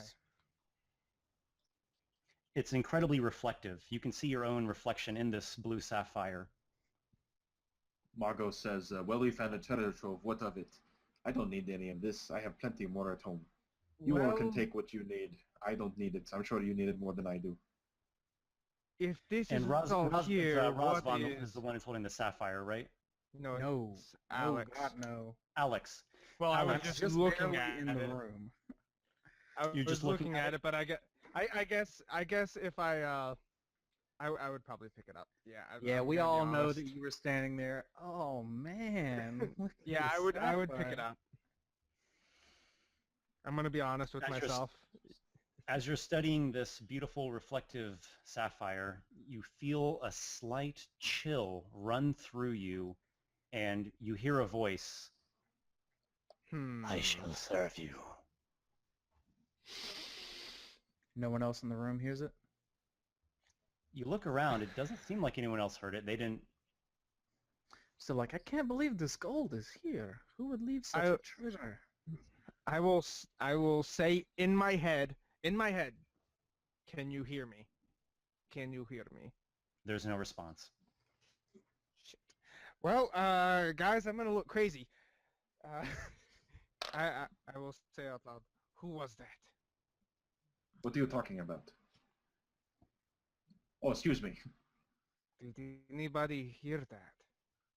I hear the reverberations of you stepping on all the coins all at once, so it's quite loud. Jingle, clank, spill, cling, cling, cling, cling. And in a cave, I'm assuming that's just super emanating What everywhere. direction? What direction did I hear it coming from? Just in the direction of the sapphire? Yes. Do I feel any urge to keep the sapphire? Nothing out of the ordinary. Nothing more than what you would already be feeling as is. The chill that ran through you, that was temporary. I will take Razvan to the side and say, there is something. Well, you know I don't believe in. Oh my goodness, I'm getting my Russian accent back. Sorry. You know I don't believe in superstitious nonsense, all that crap, right? Yes. When I picked this up, I heard the voice. What kind of voice? The kind that said, I will serve you. I look back at the other two standing there, and I lean in. Are you sure? Will you touch it and tell me if you hear anything? Sure. I hold my hand out, and I'm not very versed in superstition either. I'm more of a straightforward kind of Yeah. individual, and I would just hold my hand out. Is anybody else taking notice of this, or are y'all just looking at the gold? No, Pollock's sitting by himself, not even looking at the gold. Razvan, you take the sapphire in hand. Sure. A slight chill emanates through your fingertips, through your palm, up through your arm. It washes over your entire body. I will serve you. And then it is gone. Magos takes interest. He says, "What is up with this sapphire?" I immediately drop it and take a few steps back. Mm-hmm. And I will Let's say, you heard it? Yes. What in the heck? What? I We would. shouldn't be here. We need to get out of here. What is going on? Quit, calm yourselves. What is the problem? Do not Let's see. do not touch the sapphire. Why? What happened? There is a voice connected with this sapphire. Magos immediately picks it up. God. Thought that'd get your interest. The same exact effect that I described to the other two gentlemen, you experience. Magos kind of goes, ah. He throws it against the wall. I would very much like to leave. Does it shatter? No, sapphire is certainly stronger than whatever stone. In a wall. Magos It says, chips the wall. Magos says, I've heard more than enough voices. It's probably just cursed or some being lives within it. But Cursed. There's no such thing as curses. then what the hell was that? I don't know. There's got to be a less foolish explanation. Oh yes, there's some man in the back of the cave that knows exactly when you pick it up, and he's saying, I will serve you, and he is opening a vent to cool you down every time you touch it. Yes, of course, that explains it all. I wonder how that fire. Like that, really, but I like to think that at one point every single one of you looks over and sees Pollock just kind of looking at you like you're all nuts. We are. And I would nod to you and I say, I would very much like to go. Would you like to go? We I would can like to leave. go. We can go. Go. Let us. Okay, we'll tell you what. Let us leave. I'm going to take a very, very short break, and if anyone wants to as well. And then also we'll figure out what your characters want to do from this room, from this cave, and we'll take it from there here in just like a couple minutes. Cool. I'll see you in a couple minutes. All right. So, what? Where did that heck? come from? I don't know. So, did anybody get a chance to see the new Fallout trailer? I haven't seen it. I don't really play video games that much anymore. So. It looks good.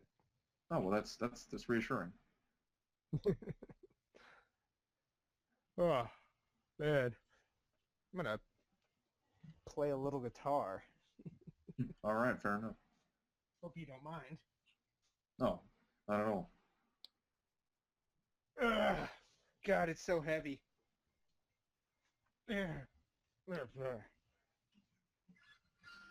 All right.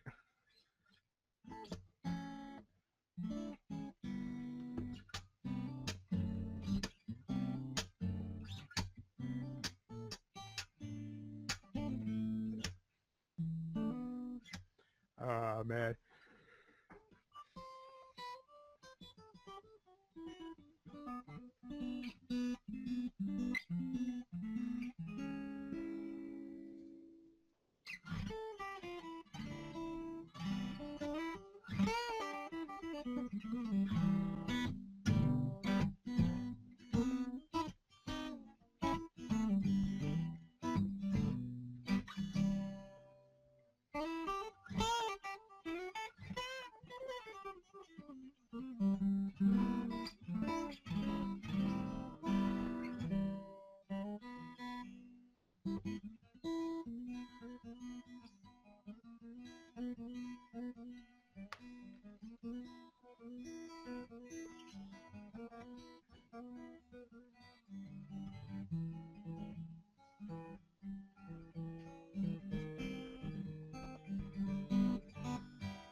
Bravo, bravo.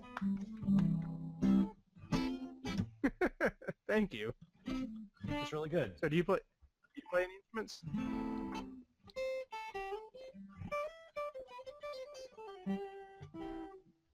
Esper? I do play guitar. I haven't played very regularly for some time now. Writing has been my main creative outlet, but I still do enjoy playing guitar from time to time, and also the djembe drum. The Oh, music nice. yeah, I like it. The music that I've been creating for a while now has been on my computer, the sort of fantasy ambient soundtrack stuff you'll see in Right. some of the videos. That's pretty Well, if good. you ever need any music for anything, let me know. I love doing music for other people. Excellent. I will definitely keep that in mind. Okay, so it sounded like everyone was getting out of the treasure trove.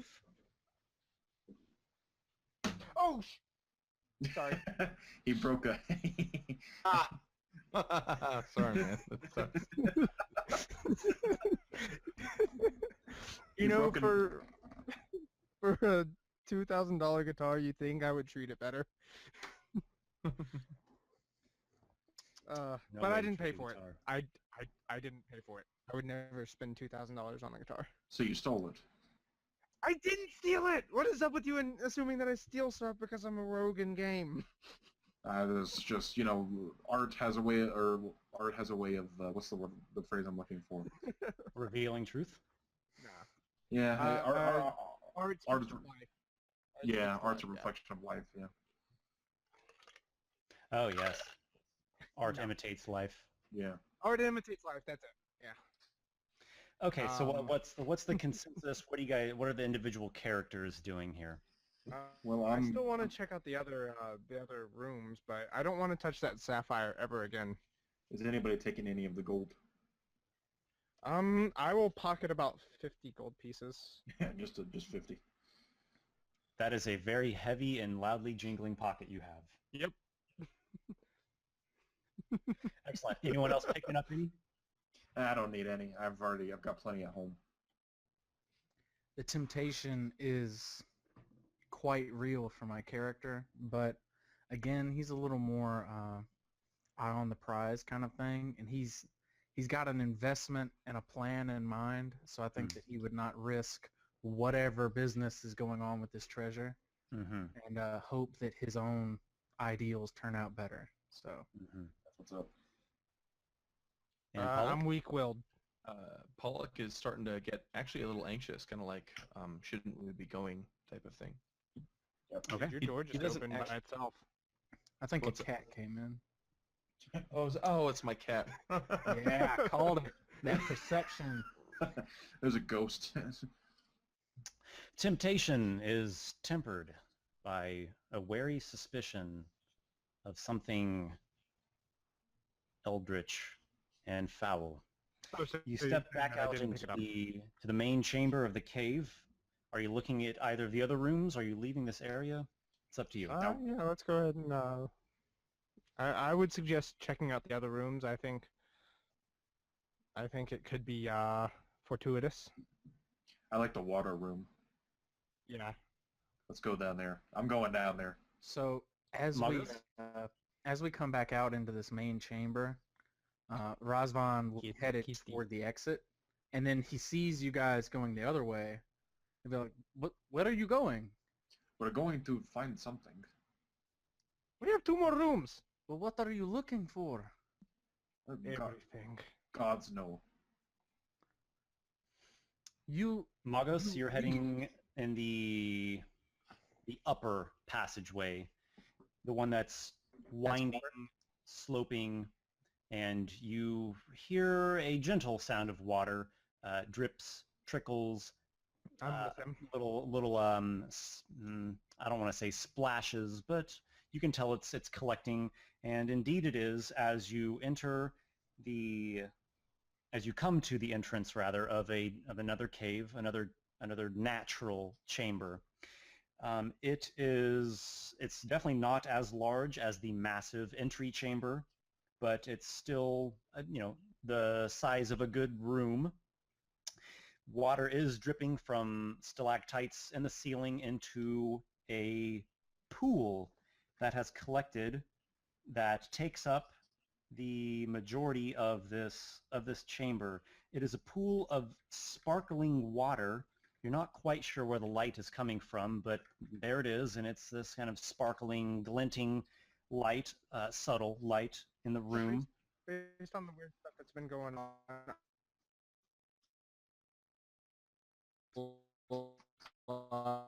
fill it with some of the sparkling water. While you're doing that, Magos, the thing that draws your eye the most, bathing in this pool of clear sparkling water, is a young girl, young woman. And Oh. she is... A 3-year-old. No. Oh God. She's definitely a young woman. She is very beautiful.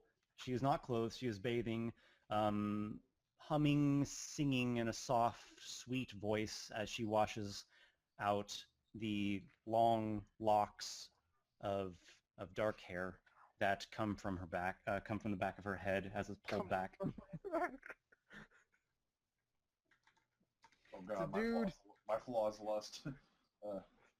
She looks up at you, the glimmering light of the cave putting a shine into her beautiful eyes. She gazes at you and gives you a coy smile and beckons you.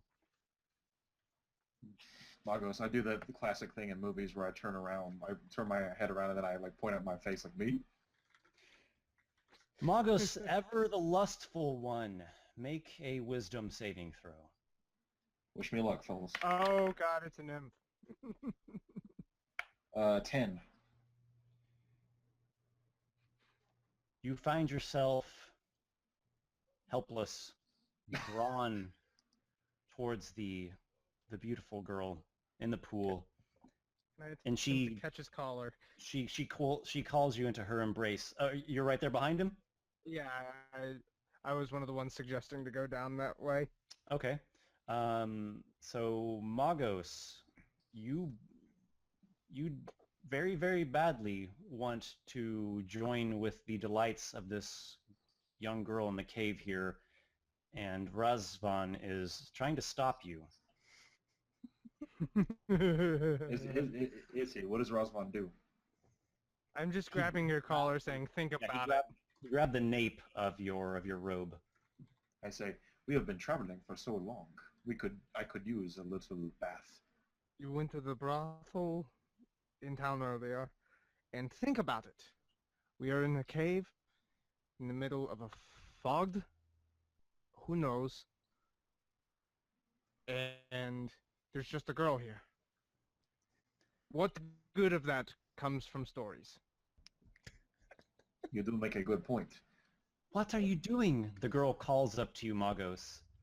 I said, just 1 minute, sweetheart. I say, No. I whisper into I'm gonna try something. I'm going to whisper into Alex's ear an old Palagosian phrase and cast suggestion. And what is your suggestion? That he should go in the pool first. That's cold-blooded.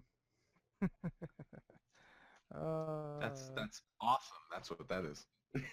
I basically suggest him that he should go in the pool and he should take his clothes off, get in the pool, and get with her first before me, and then I will join him. Watch. Oh. So you need to make a wisdom saving throw. Oh God, wisdom I'm not as good at. That's a 17. That you succeed. Oh God. Oh wait, that's the good thing. Never mind. But So, you realize Magos did something there that made you feel very strange. You can tell that he was attempting to exert control over your will, over your mind, and you were able to stay strong with your resolve, and there was no effect. Am I understanding that correctly? There's no effect at all? no effect at all, no. No effect at all. Yeah, he I was smiling, but I look at him and I say, with just a deadpan face, "You ever do that again, you won't be able to. Don't." The girl giggles from the pool. You should fight each other for me. Can Pollock, you hear just the sound of a shield just clanging on the ground and a sword shortly after. Can he make a wisdom saving throw? I think that would be something you'd have to do. The reason that Magos was required to make Okay. the saving throw is because he did have a lustful flaw, which I still intend to play out. So, do you have that same flaw? You know what? I don't. So I Okay, would so probably you're not- just drop that stuff out of shock. Okay, so you're shocked. However, you feel that Pollock would react to the situation, but you're not going to be required to be otherwise impelled beyond your normal reason. Yeah, he would quickly pick his things back up and kind of turn around, not to conceal his eyes from this woman. Okay. You dare not cast your gaze. Glaze. Your glaze. Oh, hey, look at that smoke. He's getting glazed. That Freudian slip. Yeah. What you did there. Oh man, is it possible to play D&D without innuendos? Oh man. Yes. Yes, it does. Very All right, very cool. So Razvan essentially just told Magos, if you try to work magic on me again, Alexander. that's That going to was be like the Alex. that's going to be the last spell that you cast. That was Alex. Beg your pardon. Alexander said that We're if you so similar. Yeah. Our characters really are very similar. So Magos, I'm not sure how you feel about that, whether you take it as a threat or maybe he intimidates you a bit, though I think a better question is, isn't your lust occupying your thoughts and your drive more than whatever he just told you? It is, but at the same time, it's giving me a rage of passion, and I go, did you just make a threat to me? I don't make threats. I make promises. Is that so? It is. Okay, so there's a bit of tension here. Are you willing to stake something on this, or do you just want to walk away? I do. I want to stake something. Okay, so Magos he is standing his ground. He does not want to be intimidated or dominated in any sort of way, and it looks like he's willing to risk physical harm even over it. What about you, Alexander? I'm not gonna back down, but I don't want to fight, but I would fight if he pushed the issue. Hmm. So, sounds like you're just going to walk away then? No.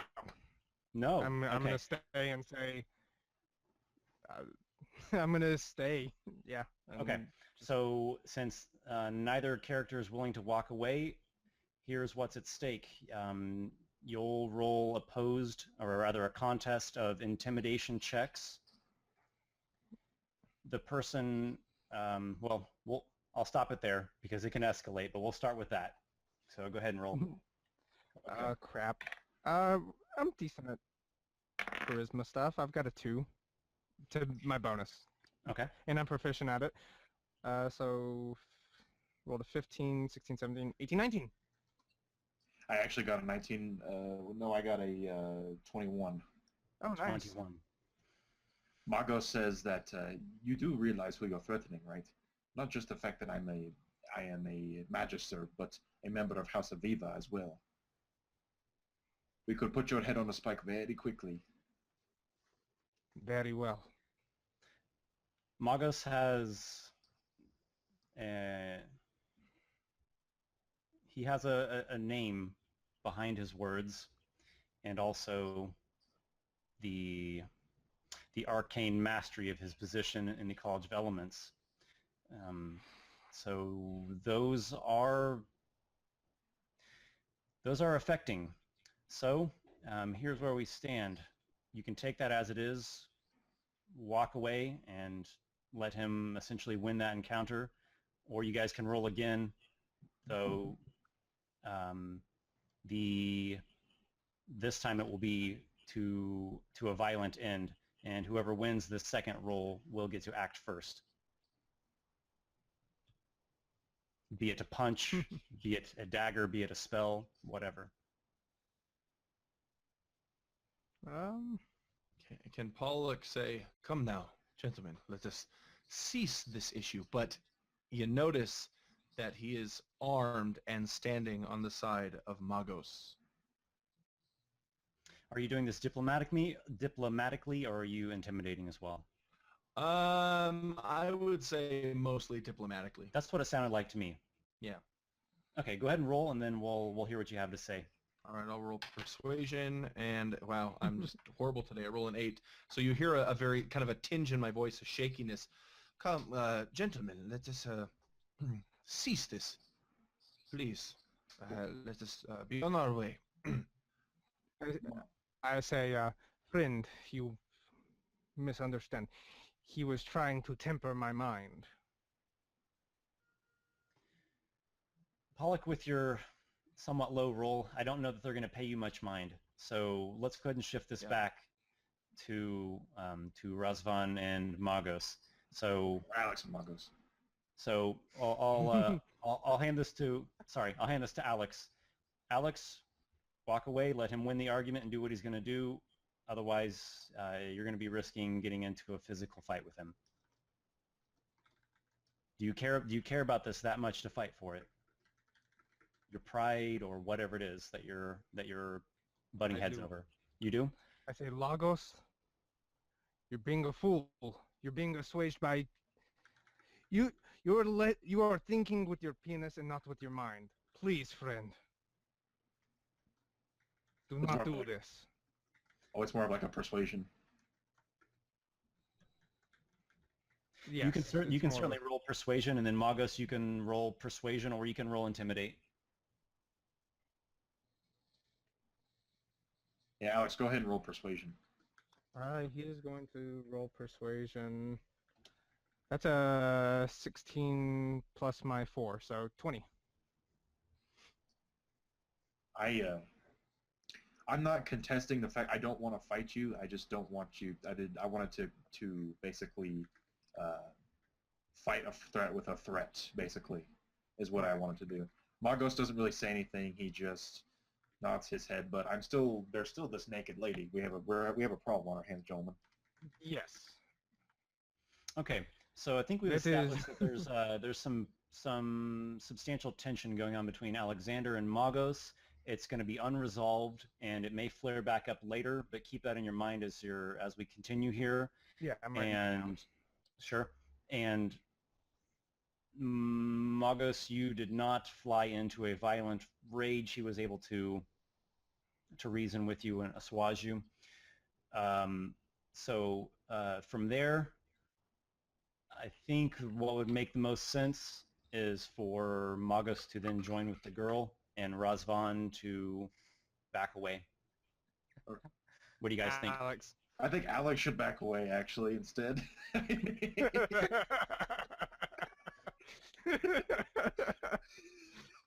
Razvan's like at the very back of the... I can't back up anymore! No, this is God like just keeps on telling me to back up, and I'm like, I can't do it! No, dude, you don't understand. It's like a Fight Club thing. These are hidden messages from the DM saying that Razvan and Alex are the same person. Hey, I'm all for it. And you both have beards, so... We're both lanky, we're both pale, we're both rogues, we both have beards. I can see it. I'm an elf. This is a big human? goddamn conspiracy. Hey, Okay, it would work. So what do you guys think? Is that kind of how it sounds? to No, everyone? that sounds like how Yeah, it that would go. sounds good. Okay, so I would the three of you are grouped together. You're maybe in the tunnel, maybe you're back in the main chamber, and it's just Magos is just going to have to do his thing. If we mess with him, he is just going to erupt violently. Yeah. And Magos, speaking of erupting, Make an Oh. endurance save. It's everything you can do to not rip your fine robe into shreds as you make your way into the pool. Oh gosh. By the way, we could all see the girl, right? Yes. Okay. All right, so I'm I- going in. I'm turning going away, in. man. I'm going in. Does Jesus. anybody else find this extremely weird that there's No, Pollock is facing away, pretending nothing's going on. The girl embraces you and presses her wet supple skin to you. She whispers in your ear. She says how she really liked that you stood your ground and you seem like you are you're a man of power. And she gives herself to you, and you join your loves and your delights together there in the pool, and it's wonderful for a time, very wonderful. Oh god. Is there like a sock on a stalactite? Come on, you guys. We're just having sex in a pool. So This is gonna turn out so wonderfully. They're gonna happy ending, I'm sure. Yeah. Once you have you have enjoyed each other, she gives you a kiss and a smile, and she bids you a farewell. She dives under the water of the pool and disappears. You are left in a haze of euphoria. Hmm. You seem to recall something about a disagreement. What were you fighting about? That's so silly. Life is beautiful. I do the most beautiful front stroke back to the other side of the pool. Would you say it was a breaststroke? Oh God. I'm gonna kill you. I'm gonna kill you. Pun. I get back to the shore and I let out the biggest stretch and slowly put my clothes back on and join my comrades, and I'm just in the most chipper, relaxed mood. Hey, what are those red dots on you? It doesn't matter. Life is good. Oh, So, where did she go? I beg your pardon, I forgot something there. If I can just flash back very briefly. Before she slipped away into the water, Magos, the girl said to you, "You should visit Myrene in Thermosula, please." And then she gives you the kiss and she slips away. Myrene and Thermosula. Myrene. And I'm going to give you this information readily because you are an enchanter yourself. You feel very compelled to visit this person. Your legs aren't, going off and walking on their own, but you feel a very real and present force to visit this person. I'll leave it at that. You rejoin your allies, your comrades, your traveling companions, whatever you call them.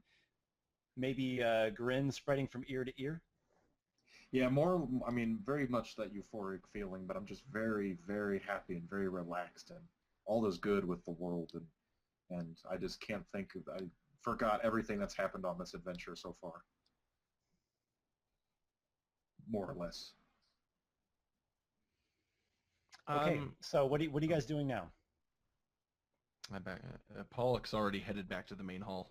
He's red as the torches that are lit in this room. Frustrated or embarrassed? Embarrassed, like he's seen things. I can't believe you just did that. Yeah. Razvan's just got an eyebrow arched as high as it will possibly go on his face. Just, are you done now? He says, yes, it was divine. I'm going to be you are snarky okay. and say, that was pretty quick. It was not quick from my perspective. It was an eternity. Very well. So Let us be Magos is leaving. probably okay with whatever it is that you guys think is the best thing to do. Do you want to stay in this cave? Do you want to leave it? What do you think is the best plan of action? As I recall, there is another path? Indeed, there is. So this would be to your right-hand side, looking from the direction of entering the main cave. Shall we continue?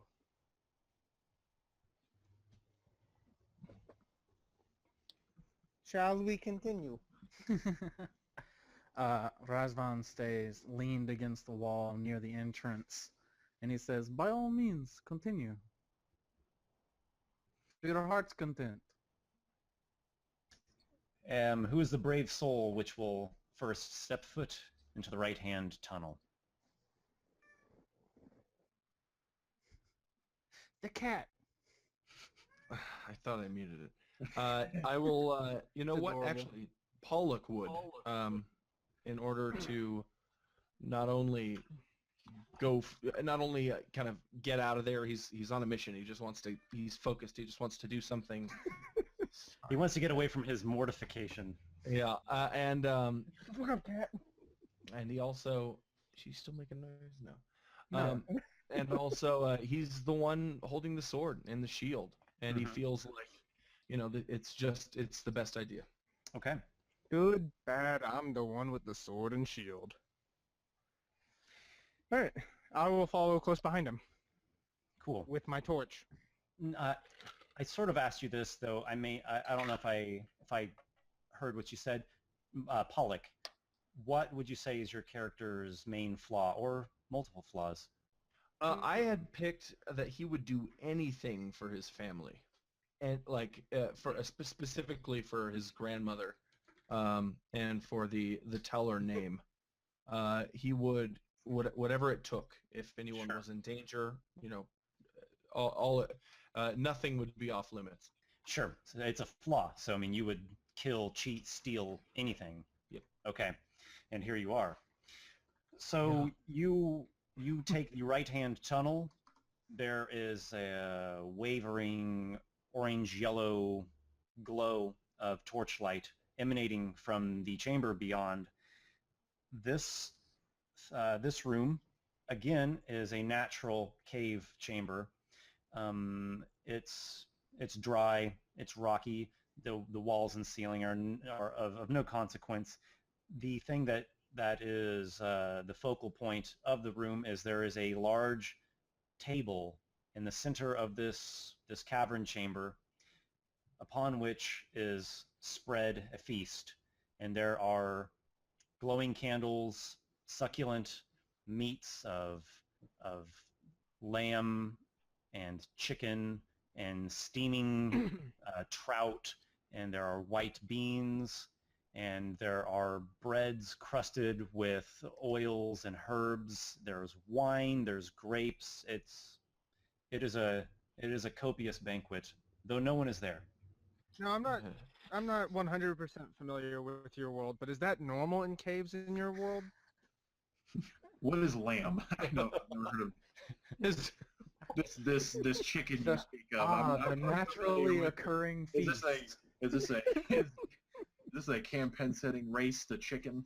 I think It is Pollock's only mouth- as normal as crones slitting the throats of guardsmen's horses on the street. It's been a weird So abnormal. 9 days. Yeah. Yeah. Yeah, Pollock. Pollock's- The aroma wafting off of this feast is tantalizing.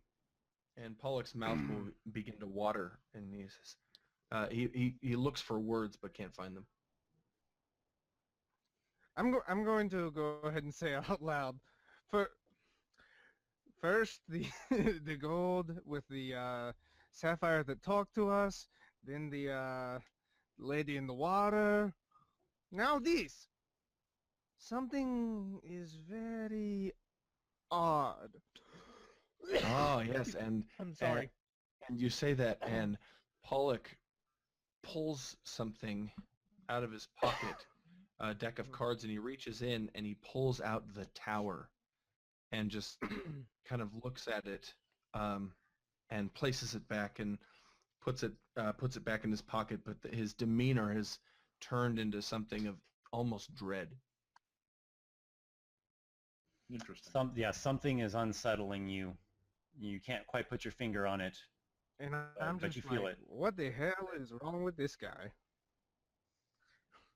Is anyone else observing Because to me, it's just him looking at a card and then getting all spooked, and I'm just like, what?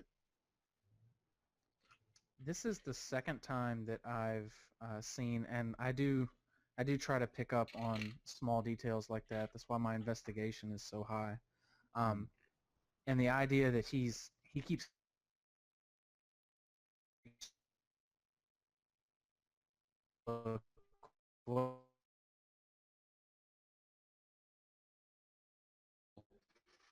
I will look at you, Razvan, and say, have you ever found yourself in a time so beautiful that you found that you could not help but take it for granted? That you knew this time in your life was perfect. You had everything you needed, and you knew that in 5, 10 years, God willing, that you would just look back on that time as not a time, but more of a place that was just filled with life and beauty, and you would be nostalgic over it, wishing that you could just go back, because at that moment you had everything. Have you ever had everything? You would see a 1,000-yard gaze, and it would look almost a little like regret, and he would say, I can remember a time where that would be true. Now, I want you to imagine losing it all in one day. And that is what that card means to me.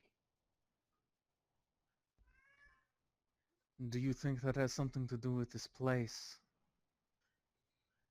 Let us hope and pray with 1,000 hopes and prayers that it does not.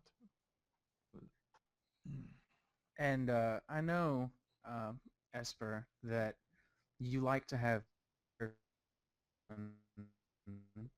and a role-playing level, that I legitimately want my companions to get the hell out of this cave. I see no Yeah. purpose for us to be here, but it seems that they're more intrigued and interested to look around than I think they should be. So I'm going to try and just plead with them. We really need to leave, and I would get each of their attentions. one I'd be like, moment. We Let us came take- in. No, please. We came into this cave to see if it was somewhere that we could find safety, and we have found nothing but temptation and danger. We do not know what this is. Let us get out of here, please. If I may, Look. Oh, sorry. if I may, we have found a room full of gold, a beautiful woman, and a feast. This seems like a vacation to me. I don't see what the problem is. Yes, there is magic here, but I know magic, and I sense no danger, no dark magic. But you also used the word problem is curse. it's a cave. Had it been anywhere else but a cave, Why does this surprise you? when was the last time you had a picnic in a cave? It is not a common thing, but it is known. Please. When There is nothing in this world for free. You can agree to that, yes? Well, yes, but I do not pay for everything. I have. We do not need this. We do not need this place. Please, come with me. Let us leave. I'd like to engage in a mini persuasion check against Razvan. We both kind of made our arguments, but mine is to stay and investigate. His is to get out and leave, but I'd like to risk that. So I think that'd be interesting. Sure. Okay, As far as I'm so concerned. Razvan, Mhm. you can leave the cave, or you can stay and again, or I guess it's not again for you, but you can stay. You can engage in this debate, this duel of battle of wits with Magos. If he wins, he's going to convince you to stay and comb over the cave and whatever it is that he thinks the best to do. If you win, you're going to convince him that you all should leave right now. Sure. After sounds fine to me. after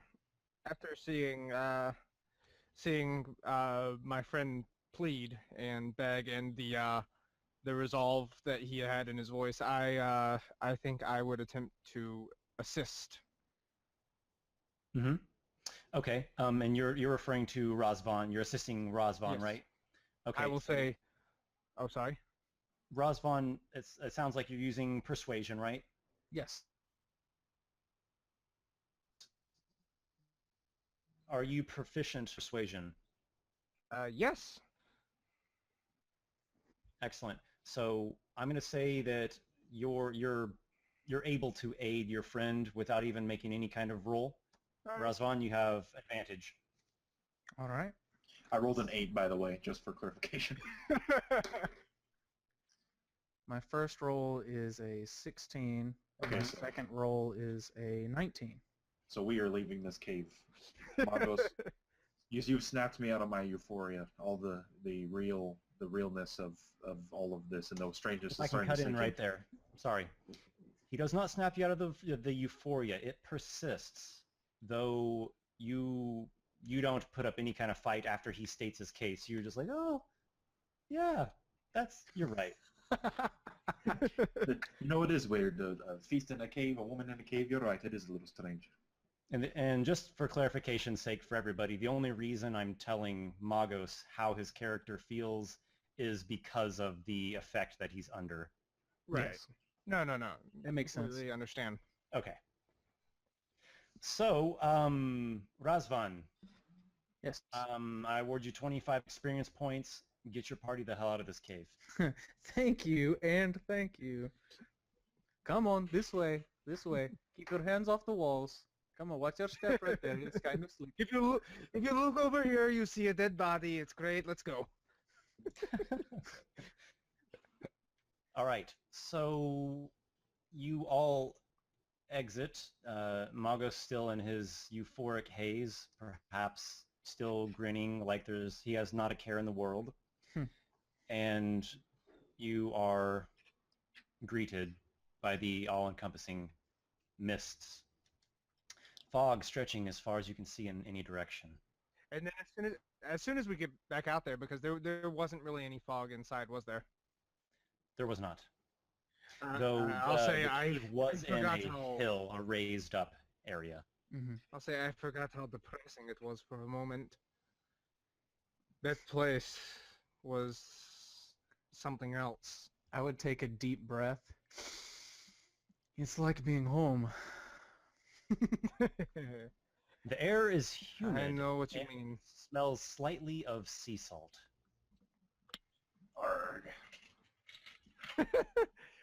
Not this again. Come on, guys. No, I'm done. I'll just put that in there. I don't know how willing Magos is to give advice at this point. Do you smell that on the air? The sea. Does anybody else smell the sea? Yes. I- We We should. must be close to the shore. Yes, Razvan. If I may call you that.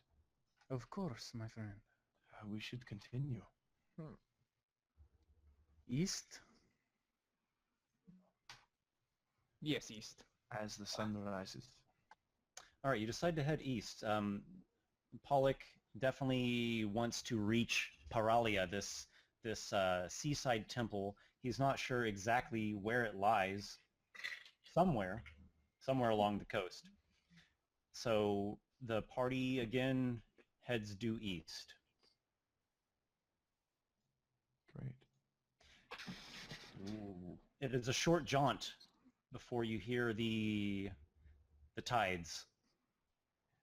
The terrain is a bit rocky here, and it ends in steep, rocky cliffs that plummet far, far down to the rushing and crashing waves of the sea. I would kind of go up to the edge and look over. Making sure not to step on any slippery rocks or anything, of course. Sure. How far is the drop? The drop goes down about 200 and some feet. Oh. The sea is actually a bit rough, and let me see if I can. No, there's mist on the sea, but you hear the rough sounds, and you can see small indications of spray of the crash. There is also clouds gathering to the east and to the north. In the distance, a faint rumble of thunder. Well, shall we head north? Magos will go wherever you guys go. What was the name of that city that was supposed to be north? The city is Kriskatai. That's That's- Triskatai. Yeah, It's- that's I would a, like to a be little there. ways. That's a little ways farther north, Yes. and that is where Razvan is hoping to hire on with a ship and maybe get away from Palagos for a little while. It's Alex. It's. I think it's Alex was the one who. Yes. Yes, Razvan has the pirate's map. Alex Yes. is the elf. I beg your pardon. It's Oh, no, perfectly no, fine. Sometimes it's- names just get catchy. I know. Yeah. Hey, Alex is a great name. What So- time is it? I mean, Yeah, or that's is a it? good question. Sure. Has it been a while? Judging by the sky overhead, it is past midday. It's a couple hands before evening. Okay. North is fine with me. North along the coastline? Yes. Well then let's continue. Okay. Party heads north along the coastline. You hear the calling of gulls. You pass by some rock formations to your left side. The coast, the rocky cliff face of the coast slopes down ever so gradually. It bends back westward and eventually drops down into a sandy beach. Oh, that's A shoreline. yeah. Awesome. I'm loving this effect that you have, man. Thank you. Continuing on. Yes. Yes. All right, you traipse through the sand. Definitely slower going here. Night is falling. Shall we set up camp? You only have a little bit of light left. Camp on the beach. There are better places to camp, but there are worse places also. Weren't we in a cave just not too long ago? Perhaps we could rest there. That I is think- about a half. That is a good bit of a ways away. Also, I think we should keep you out of the cave. Zero offense intended, Marcos. No, Yes. No, you are my best friend. Yeah, you've already gone a couple miles down this shore, and it's sandy. It's a little bit slow going. Heading back to the cave, you'd be traveling by night at some point to reach it. Not that I'm telling you not to do that. Just letting you know. I think I'm We gonna can lose. totally do it, but it would be stupid to do it. I'm not gonna even try to argue that. I'm in the euphoric phase, and that cave was really nice. This beach is pretty nice too. You got some waves. The tide is rolling in. It's a soothing sound. Seagulls are calling overhead. You feel pretty good about it. If we travel for one more hour, I may pass out on the beach.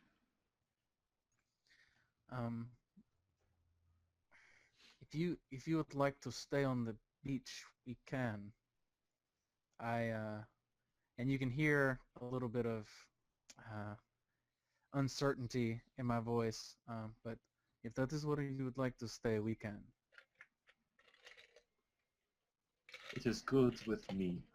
Okay, Bravo, so it my doesn't sound friend. like there's any strong disagreements about making camp on the beach, probably a little bit away from the actual shoreline itself. do you all sleep in tandem? Do you take watches? Do you have any kind of setup? Well, I will,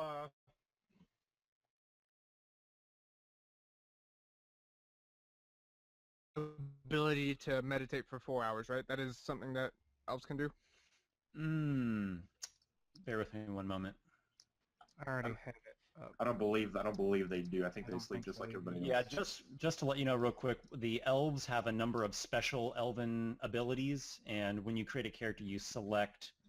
Alright. Since you already like picked 3 low of light them. vision, you have twilight eyes. So Yes, you have Twilight Eyes, and then you have the magical, the Mage Hand. So we'll just say that's one of them, just a unique thing that your character has, which is cool. Okay. And then let me see if there's a meditation one. I don't think Yeah, that I'll go there ahead and- is. I'll go ahead and just pull up the thing, and I'll Yeah, have if it you on the wanna side. I'm gonna pull that up, just kind of look at it on the side. And My bad. I really just meant to read it, but work got heavy. No problem. No, it's totally cool. I guess to give you a bit of insight, the races of this world are all more human-like, Okay. and it's the intention of Novara is to be less cartoony and less video Right. game and more real people. And Absolutely. okay, and certain things just kind of break that. Like I can see in pure pitch black, and I don't have to sleep like a normal person. Not those aren't cool things, just don't quite fit the flavor of the setting. Right. But scan through that as you have the opportunity while we're playing here, or maybe between sessions, and select a third one that appeals to you. All right. What page would that be? Sorry. So it actually has the table of contents. That'll If you be can page open that up on the 14. PDF and just select Elf. Yeah. Gonna do that. Let's go ahead and get the game going, because I'm sorry, that was my bad. No, not a problem. So what were we saying? Oh, yes. You guys are making a camp. Are you sleeping in shifts, or do you not really care about that? Magos I'll is going do, to sleep the entire time. Okay. I will take the later shift, so we can do it whenever I can do it whenever it's darker, since like you said, I have a little bit better vision in the Yes, dark, yes, you but do. so Okay. The moon rises. It's getting pretty full. The full moon will be here in a few days. This is the first month of spring, which is known as the month of Fey Moon. And every year at the spring equinox, which is the full moon, there is a lunar eclipse. And nope, I'm sorry, I'm thinking of the wrong month there. Every year at the height of the Fey Moon, when it's full for approximately 3 days, there is a faint green coloration that it takes on. So that will be happening here in 3 days, that full moon. So there's quite a bit of light. Storm, maybe a few slender licks of lightning. The rumbles are still a bit faint.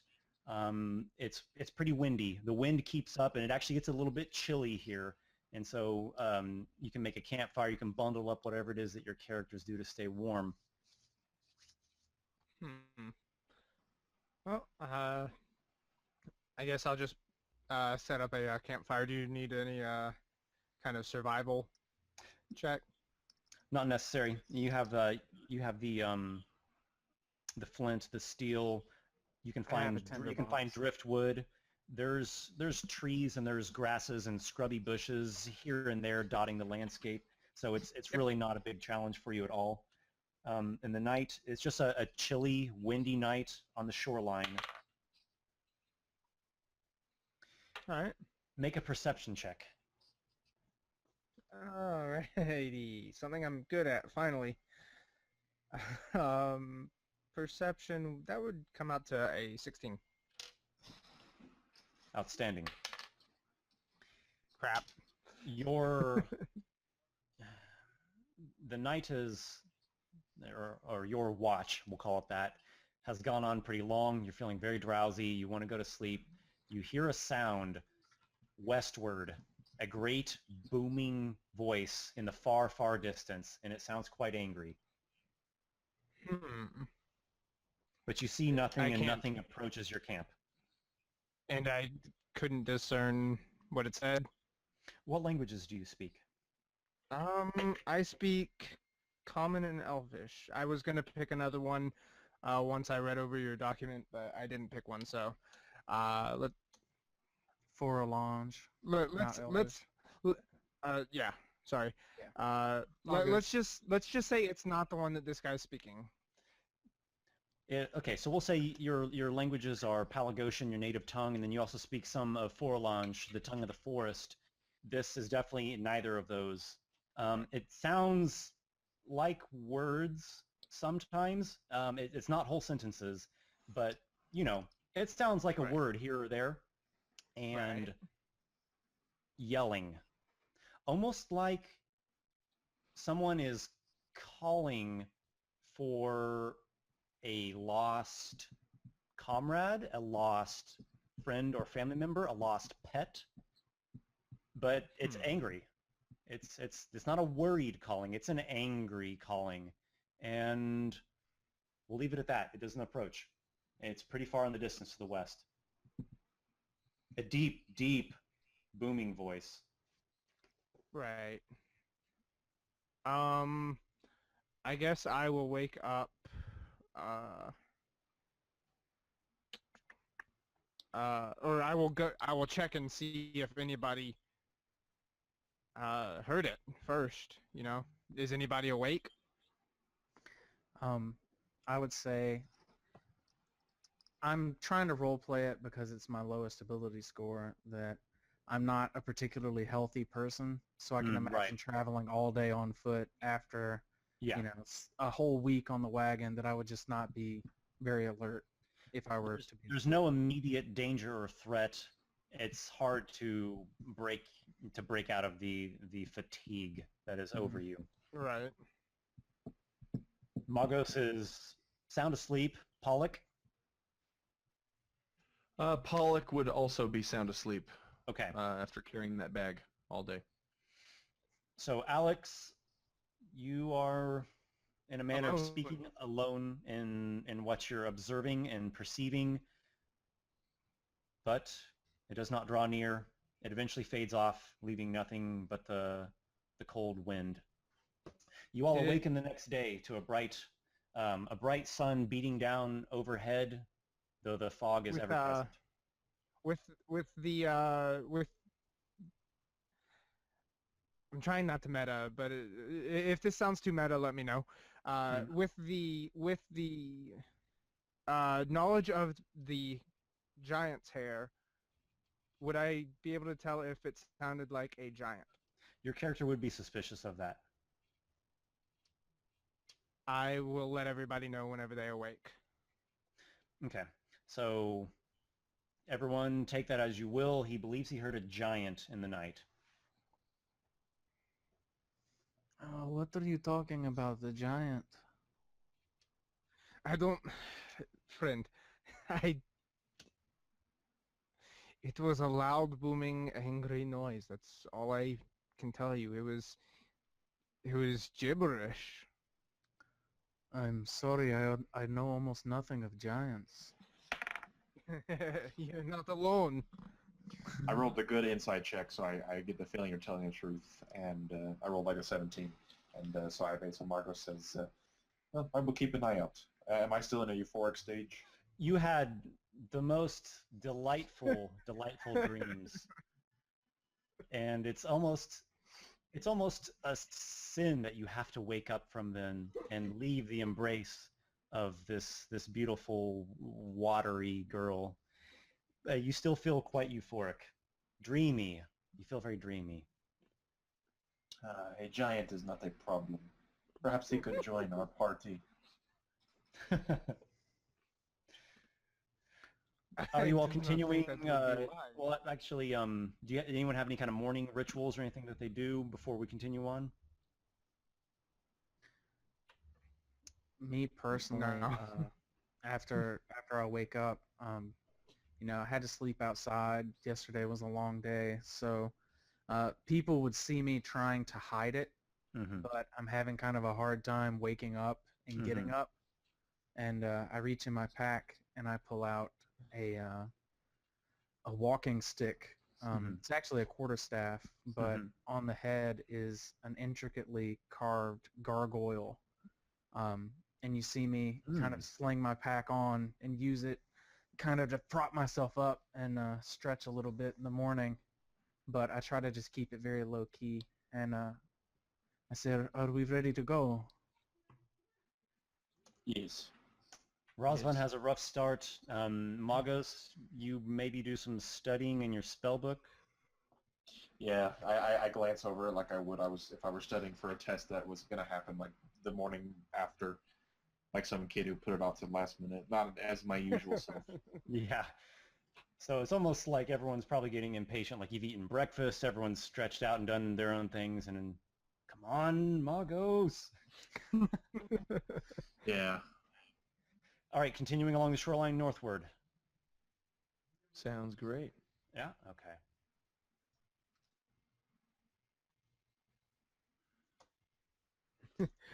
You come to a Giants. rushing. Yeah. You come to a giant. You come to a rushing river. Hey, talk to Lagos about coming to a giant. That's not me. A fast-flowing river blocks the way ahead.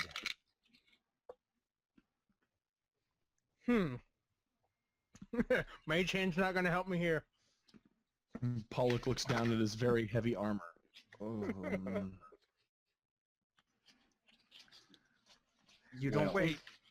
You don't That's think the you could cart. cross, Pollock?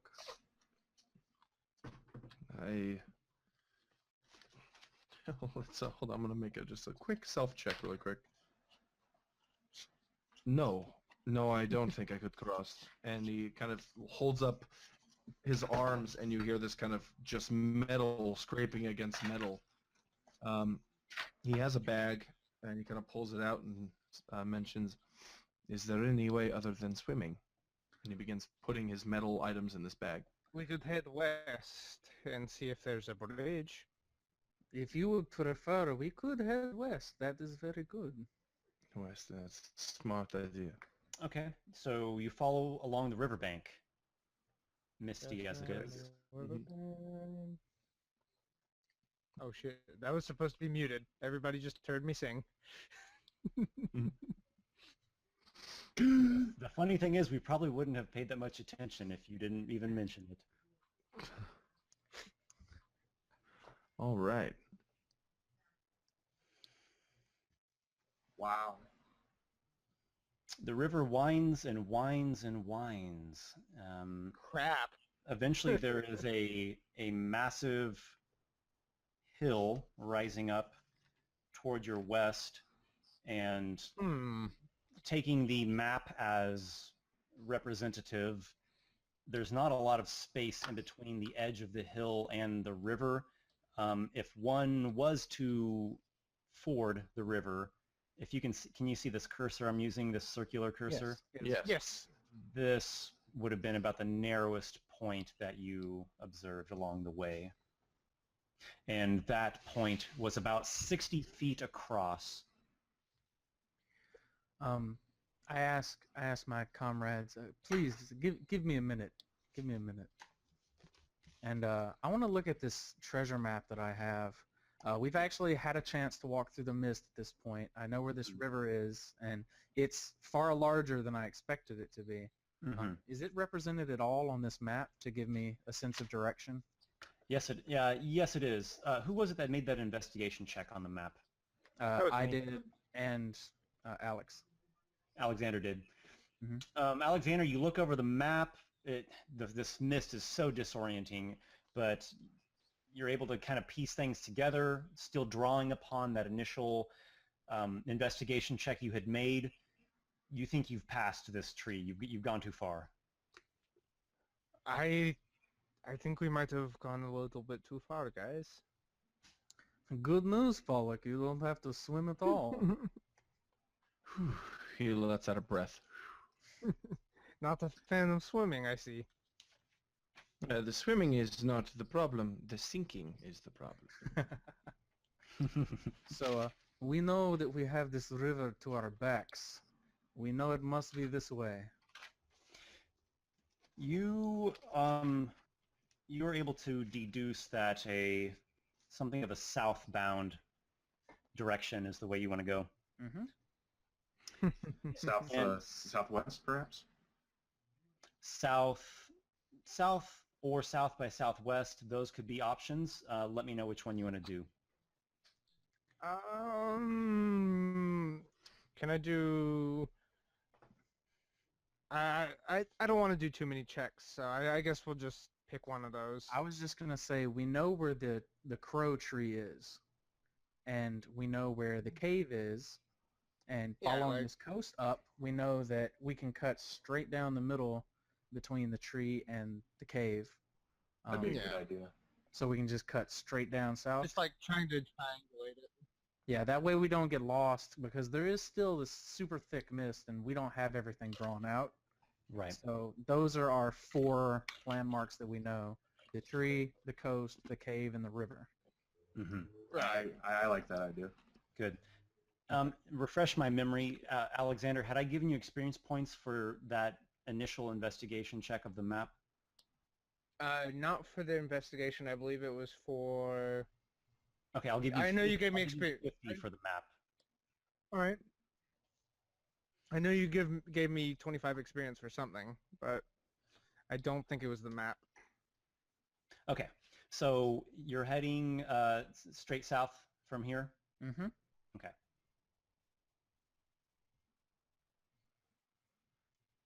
Whoa. Ah!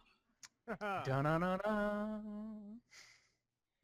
Oh, A gosh. colossal tree stretches its hydra-like limbs, barren limbs in every which direction, an utter tangle. It's hard to underestimate this tree, or it's hard to overstate this tree. Right. It's like no tree that you have observed previously. And walking around its root system at its base, which the roots come up out of the ground, there is a hollow, a mucky black entryway that is that would allow you passage underneath this tree. This is probably the tree from my dream. Would this? You kind of have a few flickers of images in your head, Magos, of the dream of the tree and the roots and the blood vessels and the brain and the lightning and the cracking egg with the hydra and all these snaking symbols, and that there's a moment there where it almost knocks your breath out.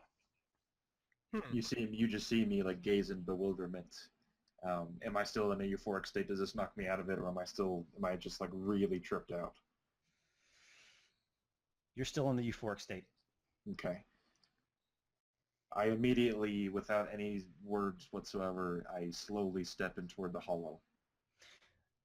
Just a quick note, the sun is going to be very soon setting. Does that make any difference to you guys? Oh, Not to, man. not to Magos. The only difference it makes is I'm imagining this mist slowly, like, cutting away as we get closer to the tree. And then the giants. sun's setting in the west, and we just barely can make out this huge, monolithic, creepy thing. Yeah. Oh, that's perfect. It's like a movie. That's what I'm worried about is giants. Does the entryway look like it would fit a giant? No. Let's go in there then. Maybe he could jam his head in there, but his shoulders. Excellent. You don't see Well, how he could just pass his shoulders through. if he just jammed his head in there, we could just take pot shots at him.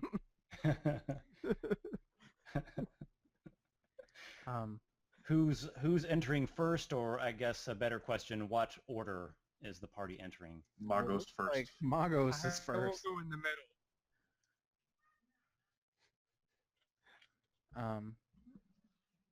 Yeah, so I guess it would be Magos, then Alexander, then me, then Pollock. Does that sound good? Sounds Oh, good. nice.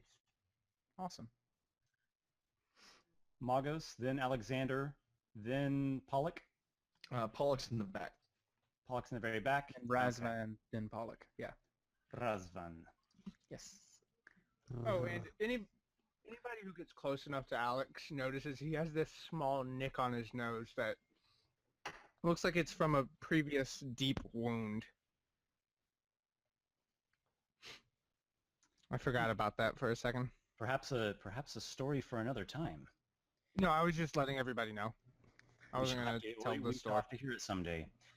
So I asked you all colors you associate with your characters. Hopefully it'll make it easier to identify them and, of course, add a bit of flavor.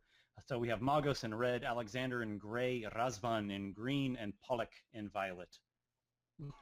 Great. Very good. I like it.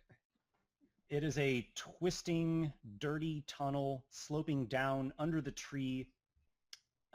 Every so often, roots are coming out of the walls in just these tangled bunches.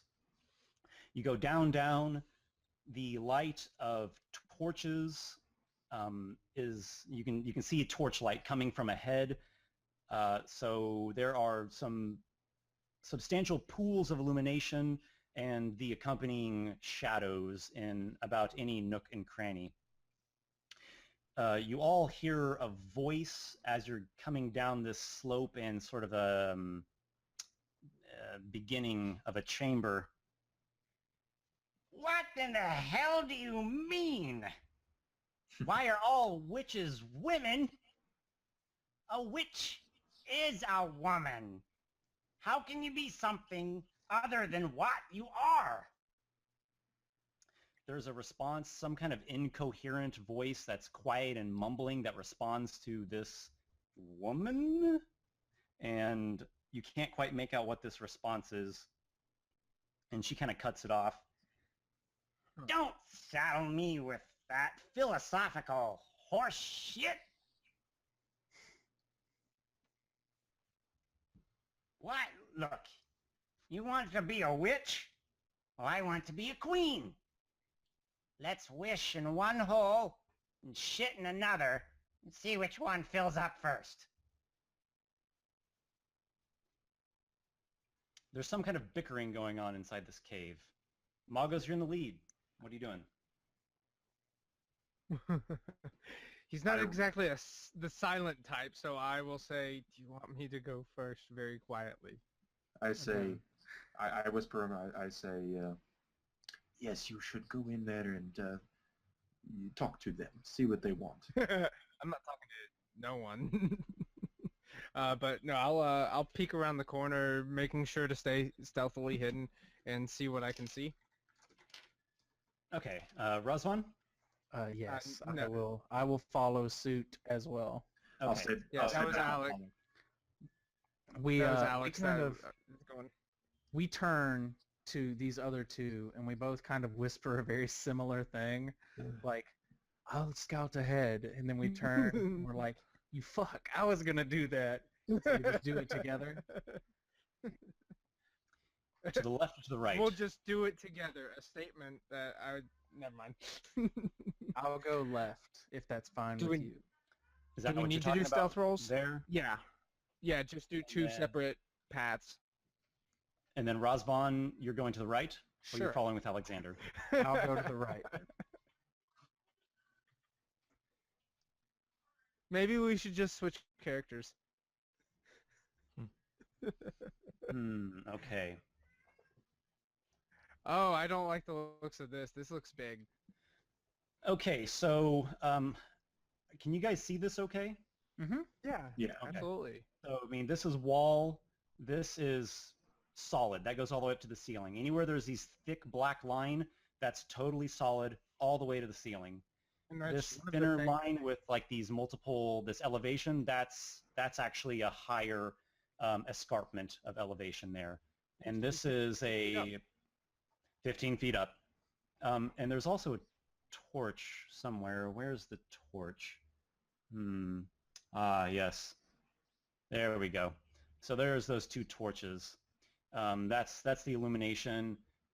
Just a mucky, dirty, rooty cave. The woman is up here. There's a few trappings up there. She's sitting in a chair. She is, she's working on something in her hand, like a little basic piece of cloth and some wooden weaving tools. And there is some other passageways up here that are shadowed, and she's shouting and bickering in this ugly voice to whoever is mumbling from the shadows with her while she's trying to pay attention to her handiwork. Both of you roll stealth checks. So I heard her say which is gonna have me oh nice. That's gonna be more than a 20. 23 for me, for Razvan. 23? That's the pirate map. Yes. I'm proficient at it, so and I took so that's gonna be 27. Excellent rolls. 26, sorry. She takes no notice of you and continues with her bickering and her handiwork. So I noticed that she said witch. Does she look like Yes. the type that would use magic? She Like any kind of she has no apparent, no obvious trappings of magic. She wears a long tunic, which is in very bad condition. She herself is unwashed. Her hair's ratty and ragged and almost resembles the roots of this cave. Her skin has kind of a grotesque texture to it. Her hygiene is clearly not one of her priorities. But you don't see a staff, a wand, a tome, glittering orb, nothing that's obvious. Of course not. And I guess you we did will kind of pick up from the way she was talking. It sounded like she's either knowledgeable of witches or she is a witch. Yeah. That's the only reason I asked. I didn't want to go in there if she was and start talking to her and then have her start casting spells at me. So let's I'll nod over to There's no way I Razvan can and- see you. oh yeah, you're along the corner. Mm. I guess I will come along the corner and I will let him know that I think we should head back and tell the others. That's what I would have done. There's no way that I would know what he chose to do, but the first thing that I would want to do after I saw that there are lit torches and she is above us where we couldn't get to her, I would go back and try to tell them like the general layout of the room and say, I don't know what they're doing here. She seems to live in this place. I think I may have a solution. Does it involve fire? It might come down to that. Why? I just assumed. Let us try diplomacy first. Well, let me No, see we what don't- they're thinking. Oh, I don't know if this would be. Let's see. Are these alleged witches? If I were to move up to the same position that Alex was in, would these alleged witches be 30 feet away from me, or at least the one that's closest to us? So it sounds like you're talking with your allies and maybe asking them to gauge about how far away she would be. I think she is a bit further than that. quite a bit. Let's see. 1, 2, 3, 4, 5, 6, 7. Yep, she is. Okay. Magos, make a stealth check. Well, they had told me that she was not 30 feet away, so I'm not actually going to go around just yet. Correct, you are, but you are conversing with your allies. Oh, that's true. Okay. He's just yelling. Oh, I have an answer for that. Hey guys, we can totally do this. Silence. That's a 11. Okay. Oh no. We're quite a ways away. It might not In be. that fact, bad. in your euphoric state, being sneaky, that seems like so much effort, and it doesn't even occur to you. You hear her voice. Hell in a haversack. You can't sleep here. You can't explore here. You can't ask me any of your stupid questions. She yells from her seat. Razvan pinches the bridge of his nose and slowly shakes his Yeah. head. And I'm just like, damn it. Fucking mages. I very quietly lean in and I say, she does not know how many of us there are. Maybe, Magos, you can go talk to her? I say sure, anything for you. That's a good boy. Now I'm All right. guessing me and him had good enough stealth rolls to. Would we be able to like stay in the corners while he goes and talks? So we would be Absolutely. close enough if something goes wrong. Yeah, we're going to let those stealth checks just ride on through until you do something else that might give you away. All right, I'm going to So cast just minor. tell me who's going where. Magos is gonna move up to the edge of the back of that rock that's between us and the witches. The And I'm left-hand going to- side or the right-hand side?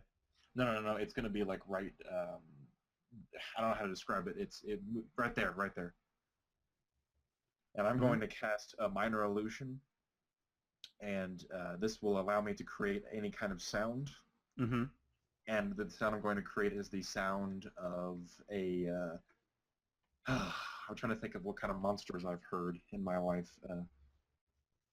Perhaps just a lion, just a big lion roar. Okay. You cast your spell, though in your euphoric state, you really just don't have it in you to be that threatening, and your spell comes out as...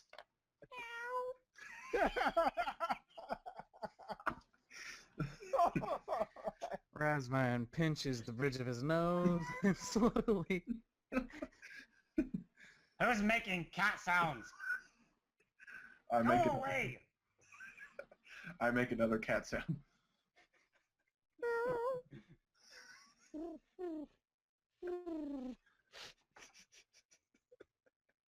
Are you gonna go neat on her?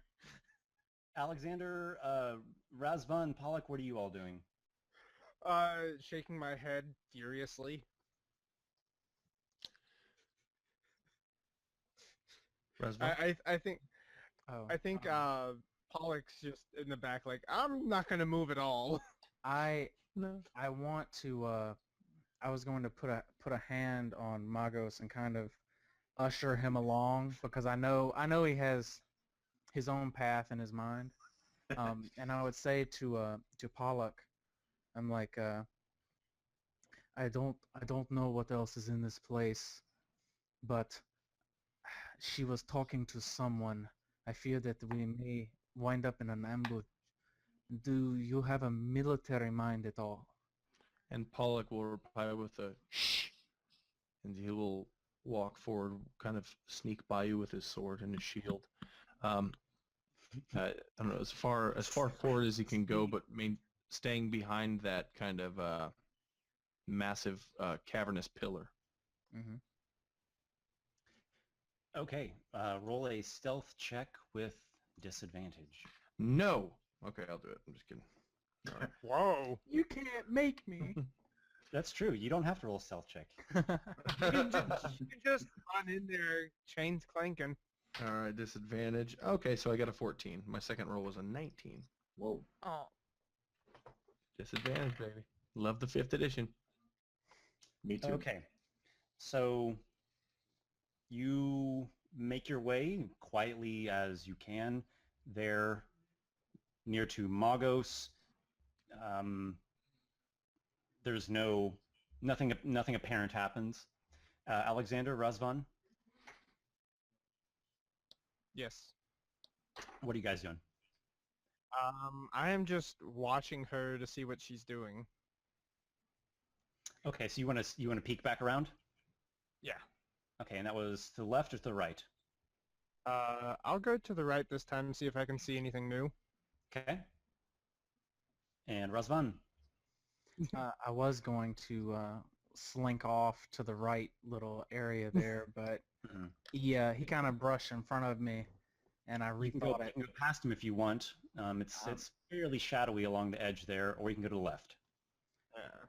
I'll try to slink past him. I'm under the impression that one of these two non-sneaky gentlemen will end up going around the left way, and at that time I'll try to dart into that right path and Okay, are you stay out sharing of her these vision. tactics and strategies, like verbally discussing it with your allies? I'll try softly. Be like, I'll Okay, cut to the so- right. Okay, so you kind of whisper a quick tactic to your comrades as you go past. I'm going to cut to the right path. Get their attention. Magos just says, "All right, man." Pollock nods and doesn't say, all right, man. Razvan, Yes. where are we at here? Make a perception check. Surely. Haha. Hi. If I could see my bonus. 24. Nice. Sweet. The ground ahead does not look... It looks suspicious. It looks unstable. It looks like it's been tampered with. Difficult terrain. Am I under the impression this may be some kind of pitfall or maybe a mudslide of some sort? You're not sure what exactly it is without investigation, but it's something's there. Can I actually roll a quick investigation, not to Yeah. like crawl around in it, but just a cursory glance? Okay, so hold that thought, Sure. because the woman she's getting a bit agitated. Mm-hmm. Understandably. She says, "What part of go away? Don't you understand?" And then she kind of says it in different languages. She says it in Typherian. She says it in Forlange. And she says it in some I know other that one. language. Okay, and she says it in some other language that you're not quite sure what it is. Did it sound anything like the language that I heard last night? It did not. Okay, so she's not a giant, guys. So you are, it's abundantly clear that you are trespassing, that she doesn't want you here, and if you don't leave, she says the following threat. "I don't know who you think you are, but if you want to continue to live uncursed, leave. I control this place, and my wards are deadlier than you want to know." Magos runs to the entrance on the left, and he, out of just in pure fury and passion, shoots a massive God. ball of fire from his hand at this woman. Rock Oh and my roll. God. You're going around to the left there? Yes. I'm going to cast Scorching Ray. Oh god. Bear with me 1 second. I'm guessing she might be about to kill us. Or trying to. Nah, she's Nah, just... after having fire thrown at her. Sword rattling. Nah. Okay. Magos, he kind of hustles over to there, calls out some kind of incantation, which comes out kind of like, and this little like butterfly of fire comes out of his hand. Everyone roll for initiative. Oh crap. I hate you so much. In character, not Cat. really. 19. Cat meows and butterflies. Gotta love it. I posted mine in You the were- chat. You were gonna kill us. Like, you're not even gonna be able to do anything during this fight. Try doing really weak spells. See what happens if you do the reverse. I got a 25 Nice. initiative, so Nice initiative, Cody. I have a +7 to initiative. So Excellent. It's ridiculous. I have a plus Oh, yeah, 5. the word Jesus. beat. Yeah. I'm going to take everyone's initiative here in just one quick sec. We posted it to the chat if you can still see it. Okay. Who's got the highest? Cody. All Well, right, I don't Cody know. Magos. 25 Magos. All right, after that, 19 for Alexander. Yes. Okay, then we have, 19 for Razvan. we have a 19 there as well. Who has the higher dexterity score? You can give it to him. Okay. What's your dexterity? I would let you act first anyway. So So. he's going to let you, so that's fine. Mhm. And then 8 for Pollock. Yep. Okay. Magos, you are actually the first to act. Let's see, what can I say about this? The woman has stood up from her seat. She's as I described her to the other people. Just kind of this foul-haired, foul-skinned, foul-toothed, foul everything woman. She looks infuriated, and her fists are just like clenching, and she's staring right at you, but you have just the jump on her. Okay. So I'm getting the pattern here that every time I cast a spell, it's like 1,000 times weaker. I'm not going to say that burnt up a spell slot, but you don't feel that violence is anything worth doing. Why fight?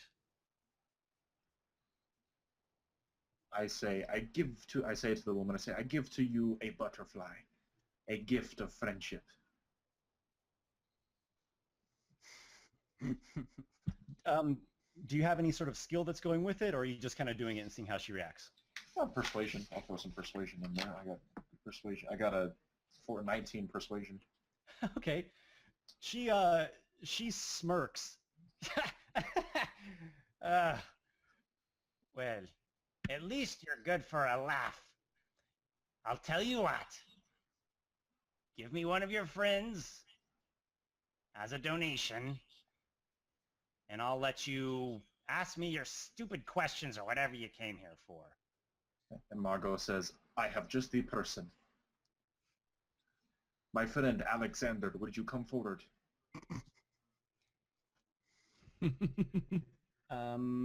Yeah, I've made myself invisible to him also. So Alexander, you're being summoned by Magos. Take that as you will. It sounds like you're actually letting Razvan act ahead of you, so we'll give it to Razvan. Razvan is letting me act ahead of him. Are our voices that similar? The way that I've got this set up is I'm actually seeing the map.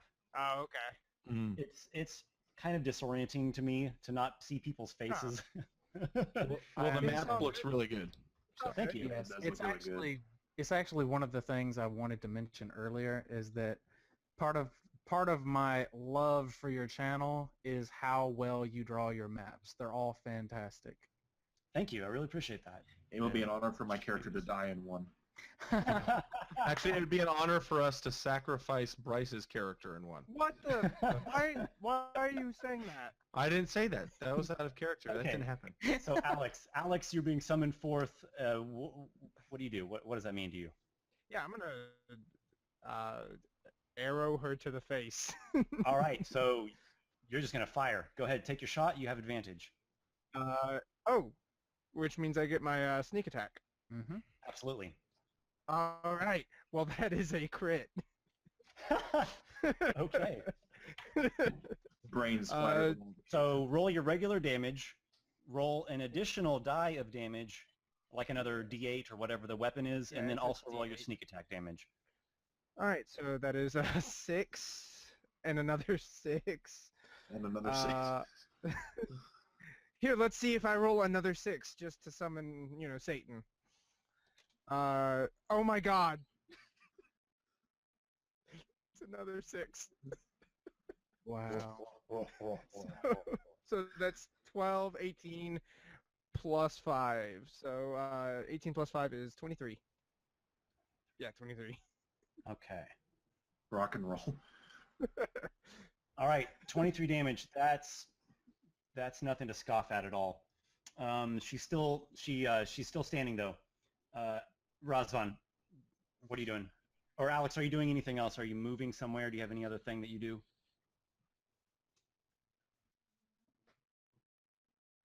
I guess not. Okay. Yeah. Oh, Razvan? me? Yeah, there it went.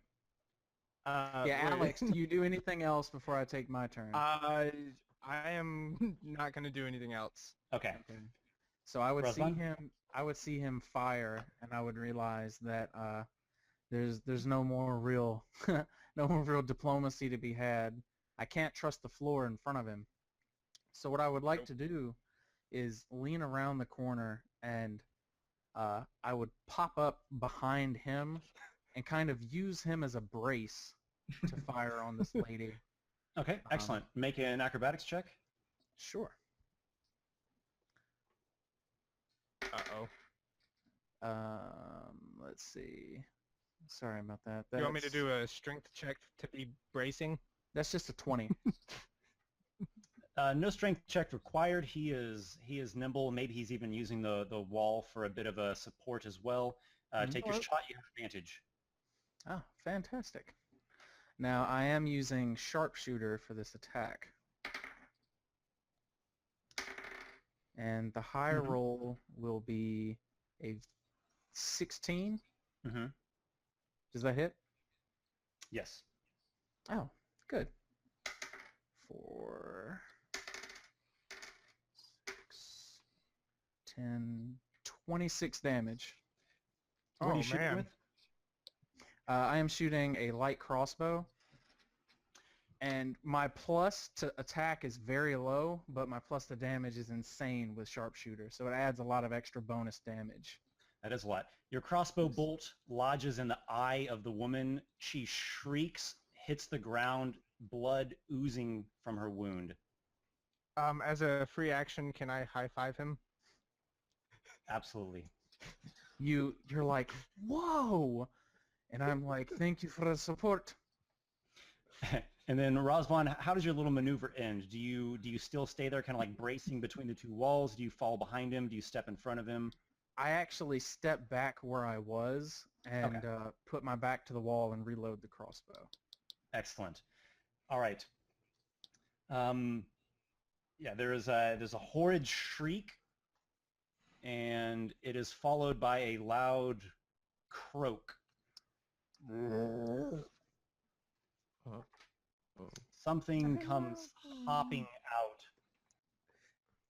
Oh, shoot. Oh shit. Lovely.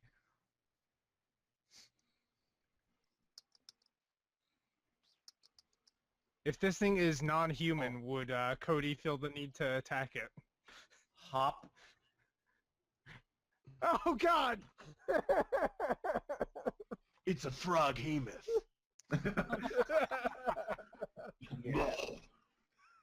A giant warted toad takes a large hop forward and perches there at the ledge. You know how toads kind of have that odd gaze where they look sort of to the side? So he has like this one bulbous eye looking at this dead witch there, and it starts making this gesture like its head jerks up and down, and it kind of rubs its eye with its hand. It seems very, I don't know, it's doing a very strange sort of amphibian dirge. Otherwise, it's it. It's just kind of perched there on the ledge with its throat kind of bulging, wob, wob, wob. And who's got the good view here? Alexander, you do. You're elf with your twilight eyes. You see crawling away from the body of this woman are spiders. One comes out of her mouth, one out of a nostril, a bunch from like underneath her garments. Just kind of skittering away from her corpse. Huh. Now, in the in-between between when she died and this thing came out, was I able to situate myself back into a, I don't want this thing to come running towards me position?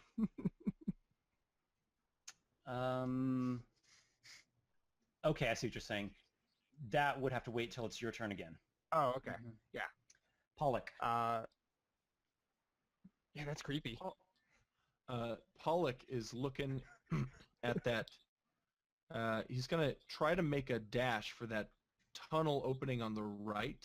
Okay. and kind of the northeast, and he's not gonna go into the tunnel, but he's gonna kind of Oh, take cover. God. Gonna kind of take cover behind that that little. Sure. Yeah, The little formation there. Okay, make a Yeah. perception check. I'm gonna do it. I believe in you. I'm a wreck. That is a 20, sir. Oh, yeah. Not natural. The ground ahead looks tampered with. Do you want to keep going? I want to see if I can. Is it Jump it. Is it kind of a yeah? Could I? Do you think I could like jump over it, or is it like, does it expand all the way to the back? You can jump it. All right, I'm gonna try to see what jump. Oh, that's gonna be so awesome. Either way, Just- whether he fails or passes. Yeah. Yeah, That's honestly. 30 feet there. Okay. So okay. So You, do I need to roll athletics? you clear the area fine. Oh, sweet. Awesome. Cool. That was awesome. Yeah. Good job. And so I'm gonna sit there. Well, I can move twice if I don't attack. Is that correct? Correct. Then I would just use my second move to just move into that alcove. That little Right here, right next to you. up one. Up one square. But this area here. Yeah. If you can you see the cursor? Yes.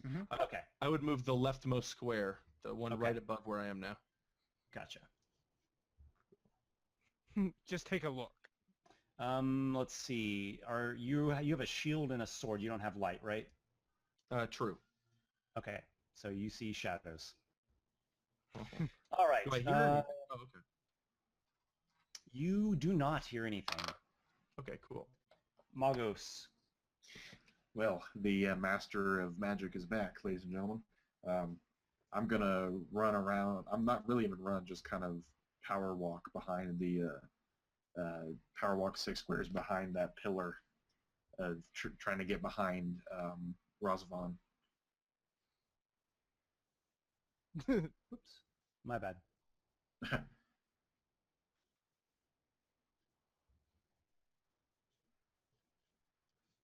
Okay. Anything else? I'll move up another 6, right above Alex. I kind of get behind him. Excuse me. All right. You as well make a perception check. That is going to be an 11. Euphoria for the win. Oh no. Make a dexterity saving throw as the ground gives way beneath your feet. You got this map thing figured out. Thank you. That was brutal, man. That Come is on. a 9. Oh no. Yeah. Hold on, I've got a falling sound effect. Okay. Does it involve a Wilhelm scream? Because Ah!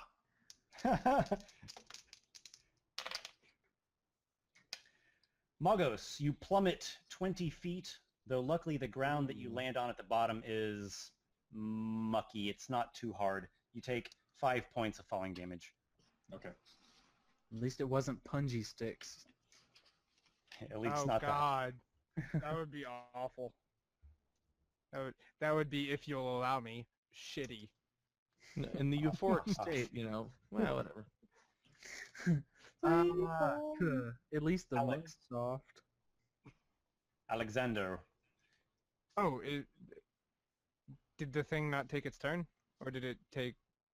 It's your turn to move, or act, Okay. or whatever you want to do. All right.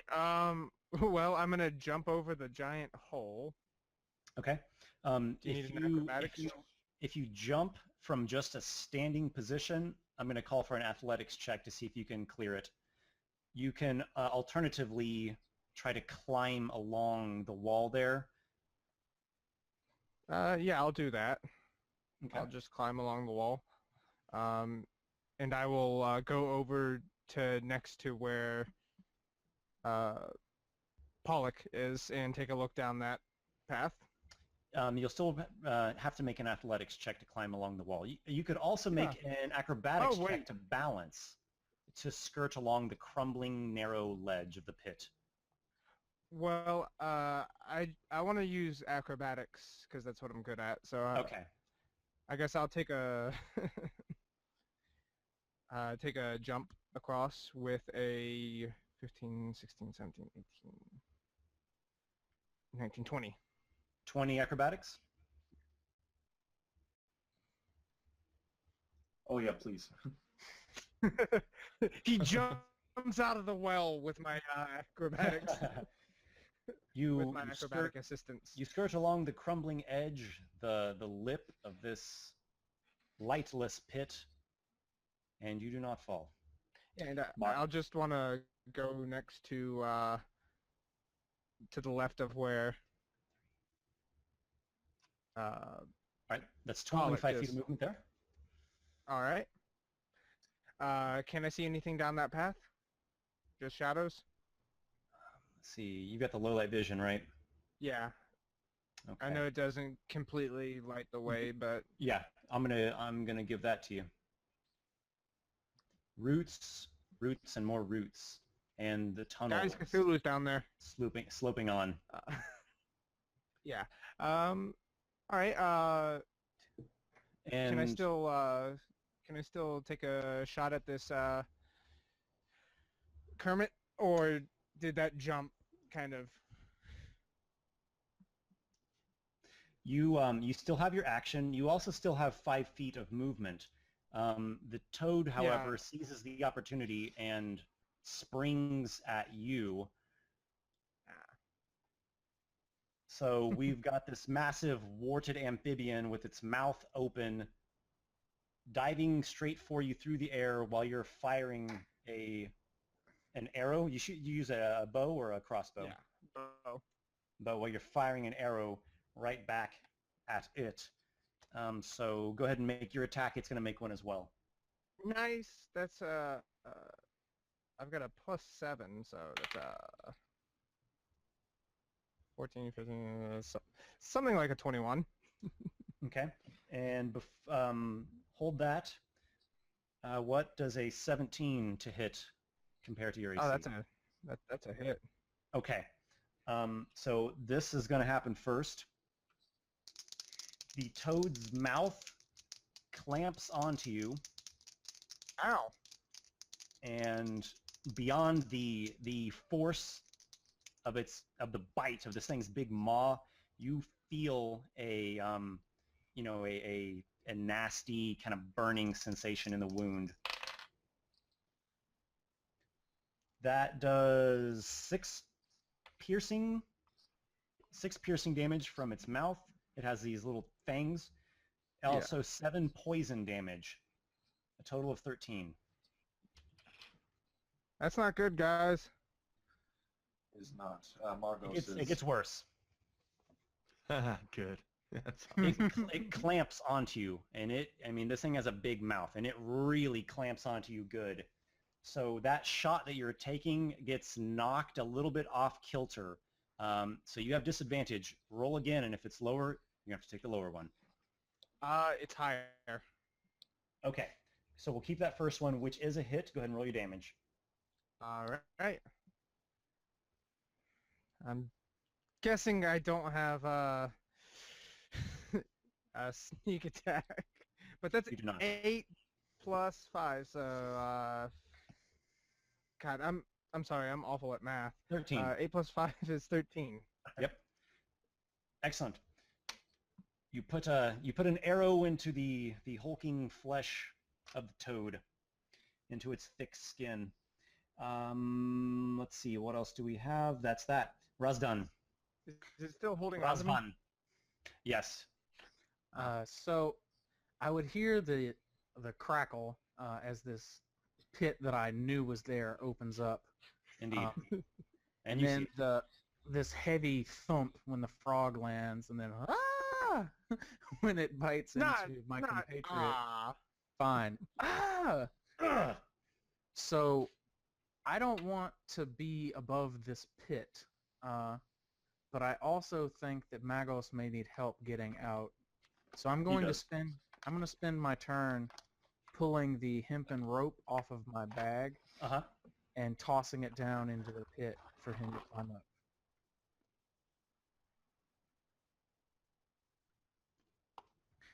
I would like to do it, if at all possible, in a very discreet manner, because I don't want the toad to know that I'm here, but I'm not sure that I can accomplish that and throw the rope, because that's pretty obvious. Make a stealth check. Sure. No.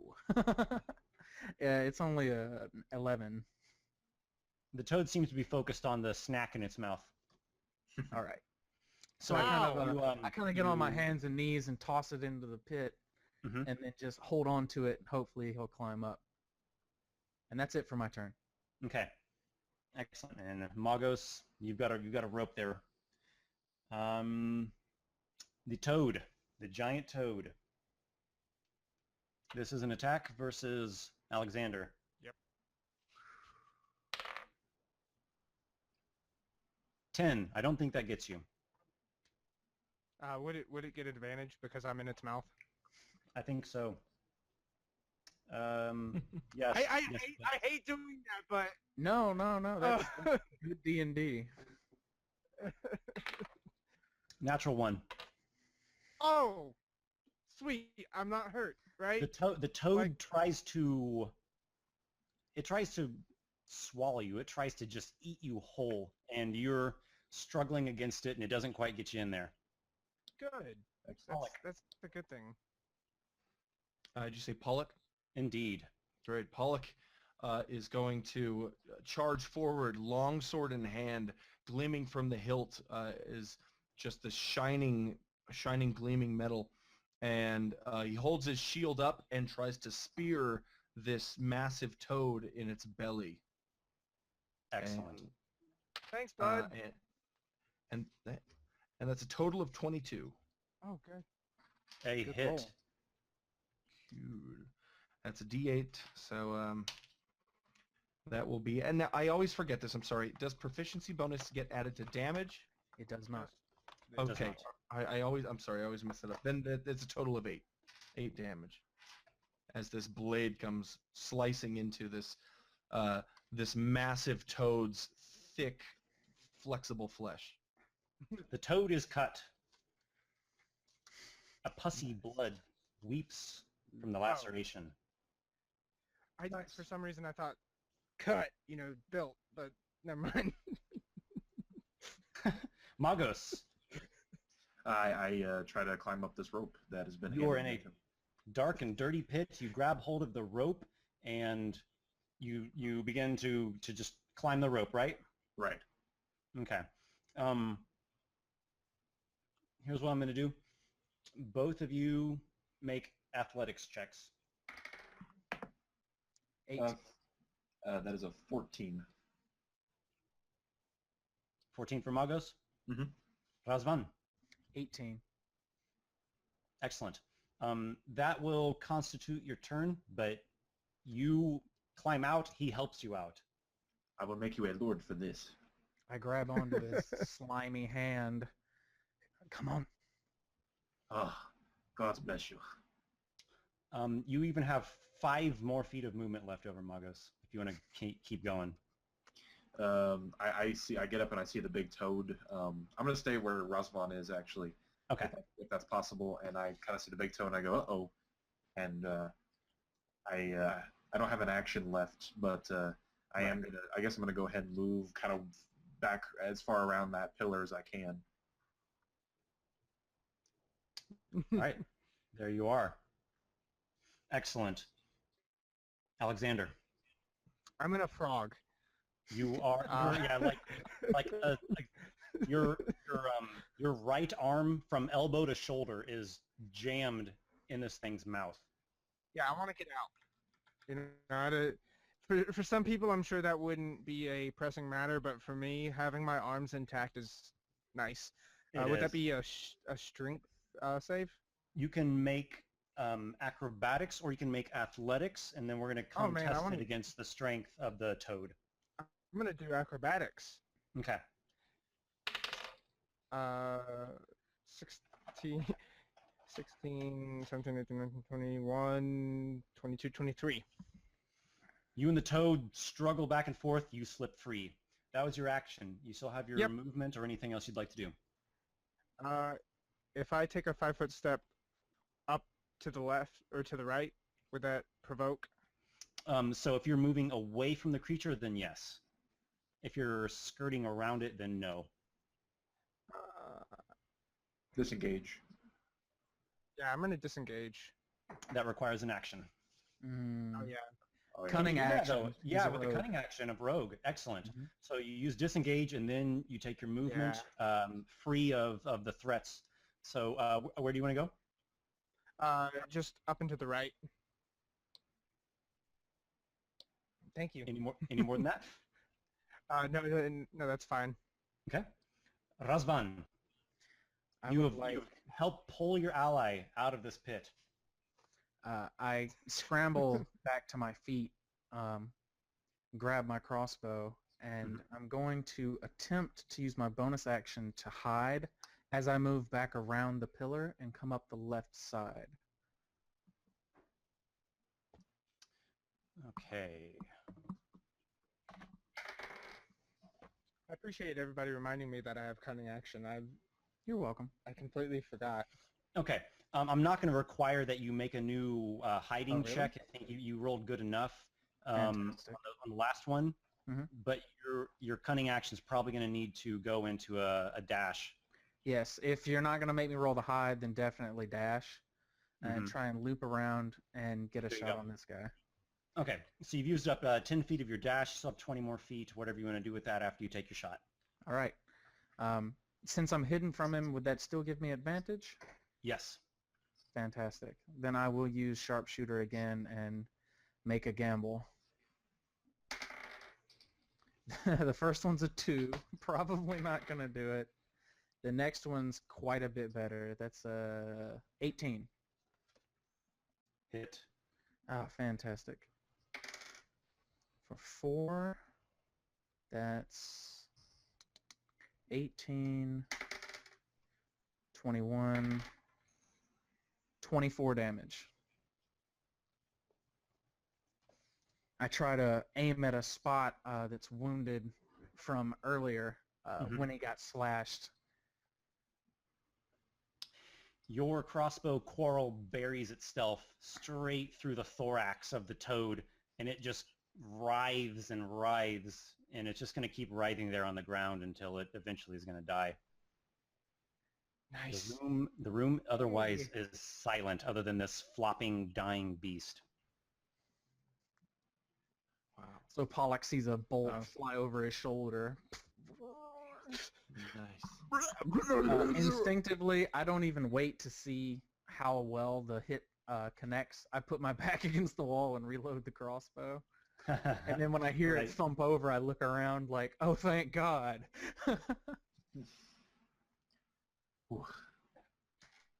That is quite some good shooting. Everyone gets 163 experience points. 163? Mm-hmm. I'm just going to go ahead and say this. I probably now have an irrational fear of toads. I think it's very rational. Yeah, I was gonna say there's nothing irrational about that. At least it didn't pee on you. Oh, At God. least. You turn into a living Well, I wolf. don't know. Did it pee on me? I don't think it did. Probably not. Yeah. So I'm going to add that to my list of flaws. Fear of toads. Do it. It's a recurring theme now. Fear of toads. I love it. Okay, so let's see here. How are we doing on time? It's 12:30. Is this a good pause? You think it's a good place to pause? I think so. I think so. Yeah. I'm Yeah. good. We just got a victory, man. Just check out the or how extensive is this area? Because if searching around is going to be another 25-30 minutes, I don't think we should do that. I'd say let's go ahead and Yeah. put things on pause here. It sounds good to me. Yeah, but everything's been really fun today. I've had a lot of fun. Yeah, I really appreciate you running this game. It was Yeah, it's been great. awesome. That was awesome. Really, really incredible, man. And what you do with the maps. I mean, I don't want to stroke each other for too long, but I mean, with like the revealing the fog of war. I mean, it's just, yeah, dude, way to up the game. Yeah, that was Thank a very you. nice touch. No, I appreciate that. I love making art, so I try to always remember that gaming can also be art, and I just love it. It's a passion. So thank you for appreciating it.